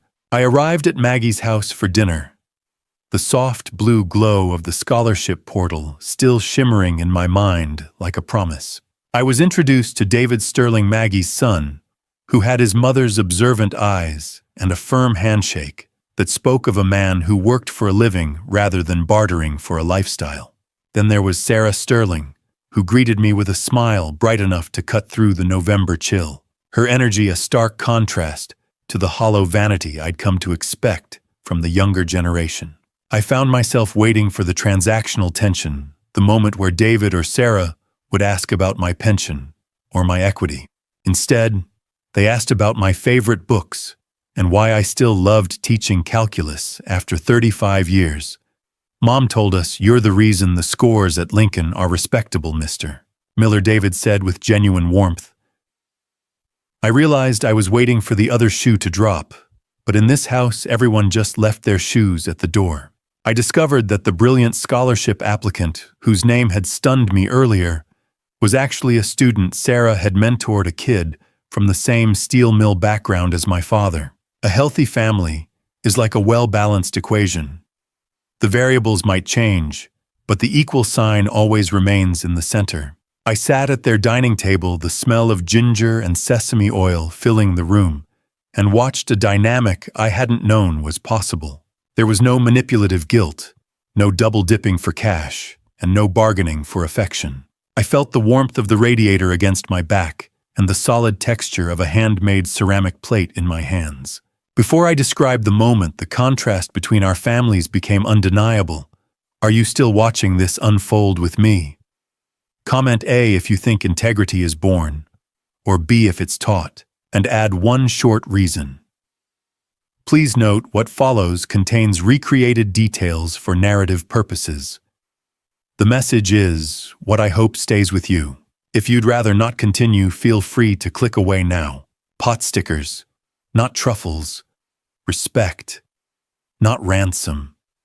During dinner, the conversation flowed with an effortless grace that made my heart ache for what I had never had with Alex and Tyler. "We don't need a villa in Como," Maggie joked as she passed a platter. "We have a porch in Cleveland and the best pot stickers in the county." The laughter that followed was genuine, a sound that didn't require a down payment. I looked at David and Sarah and realized the math of their family was addition, while mine had been a long, slow process of subtraction. Then Maggie revealed the final twist. Her children were the ones who had encouraged her to ask me on the cruise. They wanted her to be happy, even if it meant she spent her time and money on herself. It was a character exposure that left me speechless. As I walked to my car in the cold Cleveland night, the realization hit me with the force of a fundamental law. My son's failure wasn't my fault, but their choice. I didn't feel like a father who had failed. I felt like a man who had finally graduated from a class he never should have been forced to take. The equation of my life had finally balanced, and for the first time, the result was a surplus. There is a specific kind of cruelty in forgiveness. It doesn't offer a bridge back. It simply removes the weight of the anger so you can walk away faster. I was standing in my bedroom, the air smelling of rain and departure, as I folded the last of my linen shirts into my suitcase. The hum of the jet engine and the Atlantic Ocean already felt like they were calling to me, a clean slate, stretching toward a horizon I hadn't seen in years. My phone vibrated against the cold wood of my dresser, Alex's international number again. I didn't answer out of obligation, but for the clinical necessity of a closing statement. He didn't sound like the aristocratic groom anymore. He sounded hollow, speaking over the distant, echoing announcements of the Milan train station. "They took the suit, Dad." He whispered, his voice cracking. "The one you paid for." I'm sitting on a wooden bench in Milan wearing a gym sweatshirt. He had been formally evicted from the Castiglione estate, a social pariah, in a country that had no more use for his lies. "I didn't pay for the suit, Alex." I replied, my voice as flat as a horizon line. "I paid for the lesson. It looks like you're finally attending class." He then revealed the entry twist. Tyler had already blocked his number and refused to help. Their predatory alliance had dissolved the moment the bank account hit zero. Forgiveness is the zero in a complex equation. It doesn't change the value of the other numbers, it just makes the whole problem disappear. I watched the dust motes dance in the light of the empty room, feeling a sense of pity that carried absolutely no responsibility. Alex began to beg, his words tripping over each other as he asked for a mercy wire just to get to a hostel. He spoke of hunger and isolation, but I remained surgically calm. I took a deep breath, the cold plastic of the smartphone smooth against my ear. I forgive you, Alex. Truly. And because I forgive you, I don't have to carry your failures anymore. You are a free man, and so am I. You're just going to leave me here. With nothing, he gasped. Nothing. It was the only thing I had left to give him, and it was exactly what he had earned. I informed him that the Patrick Sullivan Memorial Scholarship was already fully funded, and that the first recipient was a brilliant student from his own old middle school, a kid who actually understood the value of $1 and the weight of a legacy. I was essentially replacing Alex's spot in our history with someone who deserved it. The silence on the other end of the line was the most honest thing he had ever given me. I didn't wait for him to find a new lie or a new angle of attack. I simply pressed the end call button for the last time, the metallic hum of my suitcase wheels, providing the only soundtrack as I walked out of the room. I passed the empty red velvet box on my way out, a hollow ghost of a stolen past, and didn't even look back. The rhythmic thud of the front door locking echoed through the hallway, marking the official end of the Miller family debt. I walked toward the airport, finally light enough to fly. The smell of floor wax and teenage anxiety has been my oxygen for 35 years, but today, the air in this auditorium finally feels like it belongs to someone else. I stood in the wings of the Lincoln High Auditorium, the squeak of floorboards under my feet, sounding like a final roll call. I looked out from behind the heavy velvet curtain at the sea of faces, students, faculty, and alumni who had heard the rumors. Even the board members who had tried to suspend me were there, forced to sit in the front row and smile for the local news cameras because the story of the teacher who chose his legacy over his predatory sons had gone viral. They didn't come to see a man retire. They came to see a man who refused to be liquidated. Maggie gave me a thumbs up from the front row, her eyes shining with a pride my own family never possessed. Just as I prepared to step out, the first entry twist played out in the back of the room. The concerned citizen who had tried to have me fired was being quietly escorted out by security. The power reversal was absolute. If you subtract 35 years of service from a man's life, what's left? If you're lucky, it's a room full of people who finally know how to calculate their own worth. I walked to the lectern, the blinding heat of the stage lights making me squint. The smell of old velvet and dust was thick, a familiar comfort as I faced the crowd. I had spent my career teaching variables and constants, but today I was here to talk about the calculus of character. Before I deliver the speech that officially redirects my father's life work into a future my sons tried to steal. Are you still watching this unfold with me? Comment 5 if you think legacy is blood, or 10 if it's impact, and add one short reason. Please note, what follows contains recreated details for narrative purposes to convey the core message. If you're not comfortable with dramatized details, you can stop the video here. I took a deep breath, my fingers gripping the wood of the podium. In mathematics, we look for the simplest solution. I began, my voice echoing with a clarity that surprised me. In life, the simplest solution is often the hardest, standing your ground when the people you love try to move the decimal point on your soul. I publicly announced the Patrick Sullivan Memorial Scholarship, $5,000 per year for 4 years, renewable. For first-generation working-class students pursuing mechanical engineering or skilled trades, specifically explaining that it was funded by the $158,000 equity of a house that was meant to be a home, but became a transaction. Legacy, not greed. Character, not truffles. I was done with the lies. As a final note, I revealed the identity of the first recipient, a brilliant young man who was the son of one of my father's old co-workers from the steelworks, closing a 40-year-old loop of steel and sweat. The thunderous sound of 1,000 people clapping rose up to meet me, a wave of sound that felt more like a family than anything I had known in years. I left my office keys on the lectern, their cold weight no longer my burden to carry. As I stepped off the podium, I felt my pocket vibrate a text from an unknown number with a photo of a familiar red velvet box sitting on a polished wooden table in Lake Como. The watch wasn't gone. It was just waiting for me to arrive. Emptying a house where you raised ghosts is less like moving and more like performing a slow, methodical exorcism with cardboard boxes and a roll of heavy-duty tape. I stood in the silent hallway of my Cleveland home, the floorboards groaning under the weight of my final walkthrough. Only 2 days had passed since I stepped off that auditorium stage, but the vibrant energy of the standing ovation felt like a distant memory compared to the dusty, dry smell of old attics that now filled my lungs. I entered Tyler's old bedroom, intending to do a final sweep, when I found the entry twist I should have seen years ago. Tucked behind a loose baseboard was a hidden stash of pawn tickets, dating back to his high school years. The gambling wasn't a recent lapse in judgment. It was a lifelong habit I had been willfully blind to. I had been subsidizing his slow-motion car crash for over a decade without ever looking at the skid marks. I moved to my home office where the screech of packing tape echoed through the hollow rooms. I looked at the stacks of report cards, soccer trophies, and graduation photos. I used to think these trophies were a down payment on their character. I was just buying expensive dust. I fed the paper shadows into the shredder, the machine humming a funeral march for the versions of them I once loved. A home is just an expensive locker for the things you aren't ready to lose yet. Today, I was ready to lose everything.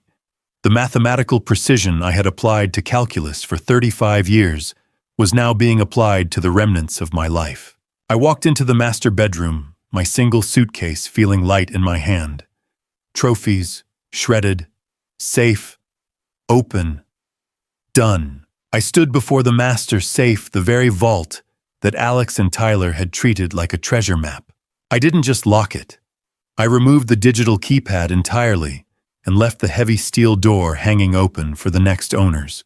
A safe is only as valuable as the integrity of the people who have the code. This one is just a hollow box now. I picked up the empty red velvet box, the one that had once held my father's 1982 Omega Seamaster, and dropped it into a donation bin. I wasn't throwing away my father's memory. I was throwing away the bait my sons used to fish for my soul. My phone buzzed. It was my realtor informing me that a private party had made an all-cash offer above asking price. The twist was the condition I had to leave absolutely nothing behind. No memories, no ghosts. It was the easiest term I'd ever had to meet. I pulled the front door shut and turned the key one last time, the cold bite of the Cleveland wind hitting my face. As I walked toward my car, a courier pulled up with a package that required a signature from the estate of Patrick Sullivan. I didn't open the box in the car. I waited until the Cleveland skyline was a gray smudge in my rearview mirror, a ghost of a life I'd finally stopped haunting. I felt the tactile resistance of the courier's electronic clipboard as I signed my name for the last time in that city, my hand steady despite the bitter wind. The package was heavier than it looked, addressed to the estate of Patrick Sullivan. The entry twist was revealed as I inspected the shipping manifest. The courier hadn't been sent by a law firm, but by the Conte's personal security detail. Giovanni had ensured the watch never touched a pawn shop shelf again after its initial recovery, guarding it with the same honor he had used to expose my son's lies. I pulled over at a rest stop near the airport, the morning sun finally breaking through the heavy lake-effect clouds. Inside, nestled in a new, unpretentious wooden box, was my father's 1982 Omega Seamaster. There was a handwritten note from Conte Giovanni that simply read, "For the man who balanced the books with honor." I touched the glass face and felt my father's pulse, not my son's greed. The cool steel against my skin was a weight that finally felt right again, a constant in a world of erratic variables. Time is a circle, they say. But tonight it felt like a straight line pointing directly at a future I had finally earned the right to see. Days later, the Cleveland gray was replaced by the salt spray of the Mediterranean hitting my face. I stood on the balcony of the cruise ship, the rhythmic sound of the engines a low, comforting bass note beneath the cry of the gulls. Before I describe the final winding of the watch under a Greek sunset. Are you still holding on to this story with me? Comment A if you think Frank found peace, or B if he just found a new beginning, and add one short reason. Please note what follows contains recreated details for narrative purposes. The message is what I hope stays with you. If this crosses your comfort line, you can leave now, no pressure. I felt the warmth of the golden light on my shoulders, smelling of expensive sunscreen and freedom.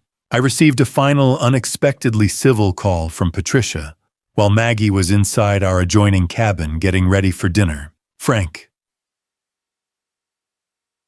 I think for the first time in 30 years, I'm not worried about what the boys are doing, she said, her voice sounding lighter than I had ever heard it. I'm just worried about what's for lunch. She had officially cut Alex off, moving to a smaller life where the currency was peace instead of prestige. Click, click, click. The sound of a life finally in sync. I performed the winding ritual, but the clicks of the mechanism didn't sound like a countdown tonight. They sounded like a heartbeat. I realized that by disinheriting my sons and funding the scholarship, I had actually become more respected in my home city than Alex ever was in Italy. The legacy was finally where it belonged, in the hands of people who would build rather than burn. I looked at Maggie as she joined me on the deck, the golden light of the Mediterranean sunset reflecting in her eyes. I looked back at the watch, and for the first time in my life, I didn't care what the time was, I only cared that it was mine. Monday, December 1st, 2025. I didn't need to check my wrist to know the time. For the first time in 40 years, the rhythm of the world was dictated by my breathing, not the mechanical ticking of a dead man's expectations. The Mediterranean was waiting, but Cleveland had one last transaction to settle. Maggie sat beside me as we pulled into the Brew and Bean drive-thru, the cold morning air at the window smelling of wet asphalt and burnt espresso beans. Tyler was working the window, his eyes bloodshot from a shift he once mocked. He recognized my sedan, his expression shifting from exhaustion to a desperate hope. I noticed he was wearing a cheap plastic watch, a black rubber strap that looked like a toy. It was a stark visual contrast to the steel legacy he had pawned for a gambling debt that never paid out. 2 black coffees. Tyler, I said, my voice as level as a horizon line. I handed him the money. Keep the change. You're going to need it for the fare. Dad, wait. I've been thinking about the car, he began, his voice cracking. I didn't let him finish. I simply handed him a printed bus schedule. The era of bailouts was officially over. Have you ever looked at a person you raised and realized they are finally, mercifully, a stranger? It's the most honest form of freedom there is. I pulled away from the window, leaving my son to the consequences of his own arithmetic. We headed toward Hopkins International, the car heater struggling against the November chill. Maggie didn't say a word. She just reached over and squeezed my hand, her presence a constant that didn't require a calculation. I could feel the Omega Seamaster sitting snugly against my skin, the specific click of the watch clasp providing a grounding weight. We arrived at the terminal, the atmosphere humming with the kinetic energy of departure and the faint, sweet smell of stale airport Cinnabon. Do you have your passport? Frank, Maggie asked, her eyes twinkling as we stood in the check-in line. Or are you still checking the safe for it? I touched the tactile smoothness of my leather passport cover. The only thing I'm checking today, Maggie, is my pulse.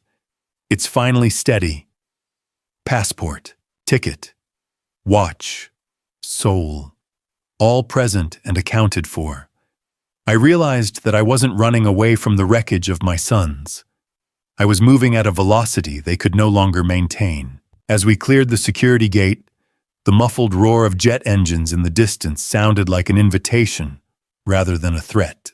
Just as I stepped onto the moving walkway, my phone chirped with a final notification.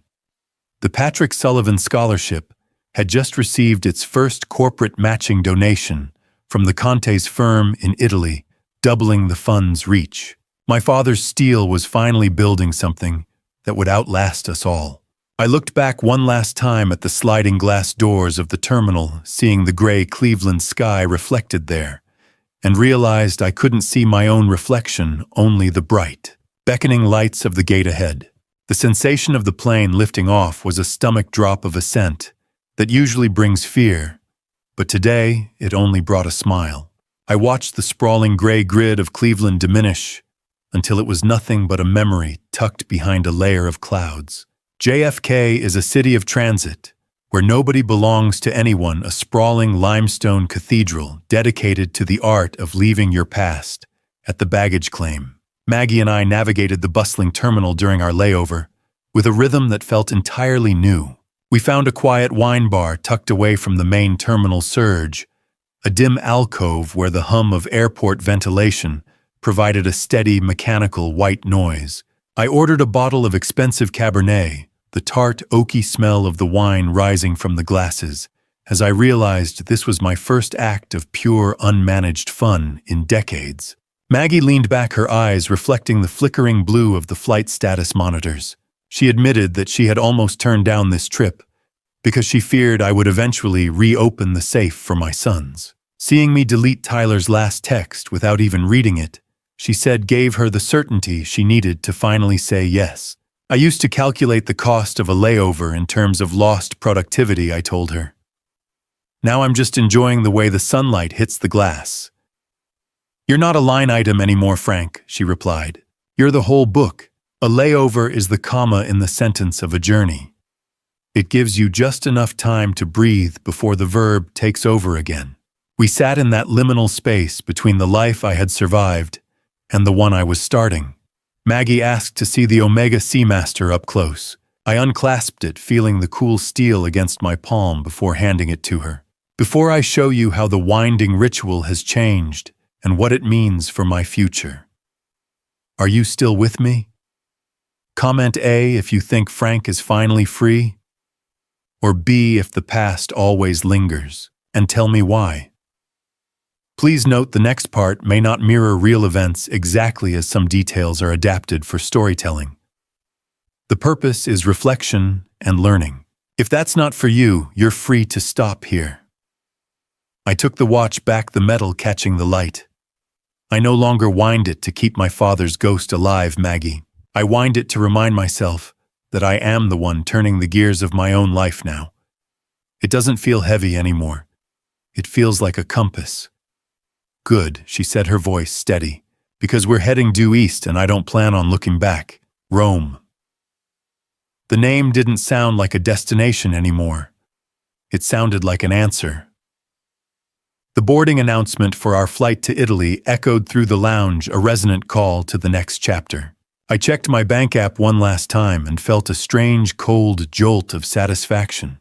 The Patrick Sullivan Memorial Scholarship had just received an anonymous 5-figure donation from a friend in Italy. I knew immediately it was the Conte, ensuring my legacy would thrive, while Alex's carefully constructed facade continued to crumble into the dust of Lake Como. The variables had finally been canceled out of the equation. We stood and walked toward the gate, the weight of my single suitcase a testament to my new lightness. As we stepped onto the jet bridge, the sudden pressurized silence of the tunnel enveloped us.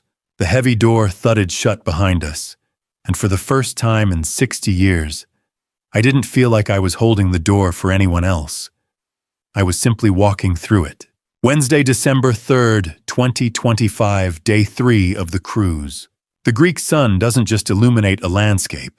It acts as a bleaching agent, stripping away the gray grime of a Cleveland winter until all that remains is the salt of the sea and the clarity of the present. I stood on the deck of the luxury cruiser in Piraeus, the low tectonic vibration of the ship humming through the soles of my shoes. The air was salt-heavy and warm, a stark contrast to the pressurized silence of the jet bridge I had left behind in New York. Maggie and I settled into our adjoining suites, and for the first time in 60 years, I felt a total lack of urgency in my chest. I had spent my life managing the clocks of others, but now the only variables that mattered were the direction of the wind and the depth of the blue water. The entry twist arrived as we were being welcomed aboard. I realized the cruise line is actually owned by a parent company that the Conte's firm handles the textiles for, making me an inadvertent VIP guest of the very man Alex tried to scam. I received a final respectful email from Conte Giovanni wishing me buon viaggio and confirming that the first Sullivan Scholarship student had started their orientation. "You're smiling at your phone," Frank Maggie said, leaning against the railing with a glass of dry Greek white wine. "I hope it's not another audit." "It's a balance sheet, Maggie," I replied. "For once, the numbers are exactly where they should be. A sunset in the Aegean isn't an ending. It's just the universe resetting the variables for a new day." We watched as the ship carved a white path through the water, moving with a grace that Alex's desperate social climbing could never mimic. The ship anchored off the caldera of Santorini as the sun began its slow, magnificent descent toward the horizon. The blinding white reflection of Santorini's cliffs turned to liquid gold as the light shifted. I stood on the private balcony, the smooth, cold weight of the 1982 Omega Seamaster in my palm. 16 clicks. One for every decade of my father's labor, and one for every year I was finally going to live for myself. I performed the winding ritual, but the clicks didn't sound like a countdown. They sounded like a heart that had finally found its rhythm. My father gave me this steel to remind me that my time belonged to me. I told Maggie my thumb finding the crown. It took me 60 years to actually hear him. I discovered a single unsent draft in my email to Alex from months ago, a long, angry list of grievances. I finally deleted it, realizing that even my silent anger was a debt I no longer needed to collect. The ledger was clean. I looked at Maggie, the Santorini light catching the silver in her hair and the warmth in her eyes. And for the first time in my life, I didn't look at the watch to see how much time I had left, I just let it tick. Friday, December 5th, 2025, day 5 of the cruise at sea between Mykonos and Crete. Blood creates descendants, but only shared sacrifice creates a legacy. And I was about to find out exactly whose future I had bought with the wreckage of my own past. I sat on the ship's observation deck, the blinding white glare of the sun on the water forcing me to squint even behind my polarized lenses. The rhythmic thrum of the cruiser's massive engines was a low, comforting vibration that seemed to sync with my own pulse. I held the smooth tablet screen in my hands, waiting for the final dossier from the Patrick Sullivan Memorial Scholarship Board to load. When the file finally opened, I found myself reading the essay of our very first recipient, a young woman named Maria Gonzalez. Her words about the value of a second chance and unearned grace were mathematically precise in their honesty. Then the midpoint twist hit me like a physical blow to the chest. Maria's essay mentioned that her father had been the same man who stood up for Patrick Sullivan during the 1985 steel mill strike, a detail of my father's history I had never known. The debt wasn't just being paid, it was being returned to the source. "She wants to study mechanical engineering," Maggie, I whispered as she sat beside me. "She wants to build things that last." Maggie set down her drink, the glass clinking softly against the metal table as she leaned in to read over my shoulder. "My father would have liked her," I said, feeling a soul-deep vindication. He wouldn't have understood the calculus, but he would have understood the calluses of her father, the same hands that once stood beside him on a picket line 40 years ago. If a man loses 2 sons but gains 100 futures, is he still bankrupt?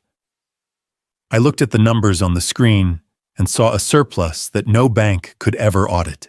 We moved to the aft deck, watching the wake of the ship disappear into the vast, shimmering blue of the Mediterranean. I realized then that Alex and Tyler were likely still struggling in the shadows of their own making, chasing ghosts in Milan or Cleveland. But I had successfully transferred my father's steel into a vessel that wouldn't leak. The air here smelled of ozone and expensive sea salt, a fragrance of freedom that I was finally allowed to breathe. I was no longer a father to thieves, Maggie. I was a patron to builders. The math finally balances. Zero sum, but 100% pure. The safe was empty. The bank was full. The war was over. I watched the final notification pop up on the screen, a plan reveal that gave me the ultimate peace of mind. The scholarship had been officially endowed for 50 years, structured with such legal density that Alex and Tyler could never touch a cent of it even after I was gone. My legacy was no longer a target. It was a fortress. I felt the cool Mediterranean wind on my face, and for the first time since my father died in that hospital bed, I didn't feel the need to look back at the shore or wonder if I had done enough. I had protected the integrity of the Sullivan name by removing the people who sought to auction it off. I stood up from the deck chair, the wind catching the pages of the essay I'd printed out earlier, their rustle a sharp, clean sound against the roar of the sea. I reached into my pocket, felt the steady weight of the omega, and then let my hand drop. The screen of my tablet went dark, and I turned my back to the horizon, finally finished with the accounting of my life. Looking back now, I realized the hardest truth wasn't what my sons did to me. It was what I allowed for too long. This family story taught me that love without boundaries can slowly turn into permission for betrayal. For years, I believed that being a good father meant sacrificing everything, even my dignity. But a family story like mine proves that generosity without wisdom can become a weapon used against you. If you are listening to this, learn from my mistake. Do not confuse loyalty with blindness. Even in a painful family story, truth eventually reveals who people really are. Some people call what happened a dad revenge, but to me it was never about revenge. Real dad revenge is not hurting your children back. It's refusing to let them destroy the values you worked your whole life to build. My choice was simply to protect my father's legacy and reclaim my peace. If there is a lesson in this dad revenge, it's this: respect must exist in both directions, even between a parent and a child. I also learned something deeper about faith. There were nights when anger almost consumed me, but I believe God allowed this trial to open my eyes. Sometimes God removes the illusion of family so that we can finally see the truth about ourselves and the people around us. So if you take anything from my story, let it be this: do not wait until betrayal forces you to stand up for yourself. Protect your values early. Love people, but never at the cost of losing your own soul. Thank you for staying with me through this journey. I would truly like to hear your thoughts. What would you do if you were placed in a situation like Frank Miller facing betrayal from his own sons? Share your perspective in the comments below.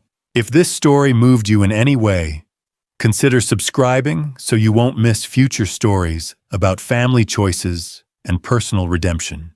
And a small note: while this narrative draws inspiration from real social themes about family trust and inheritance conflict, certain elements have been dramatized for storytelling purposes. If this type of content isn't your style,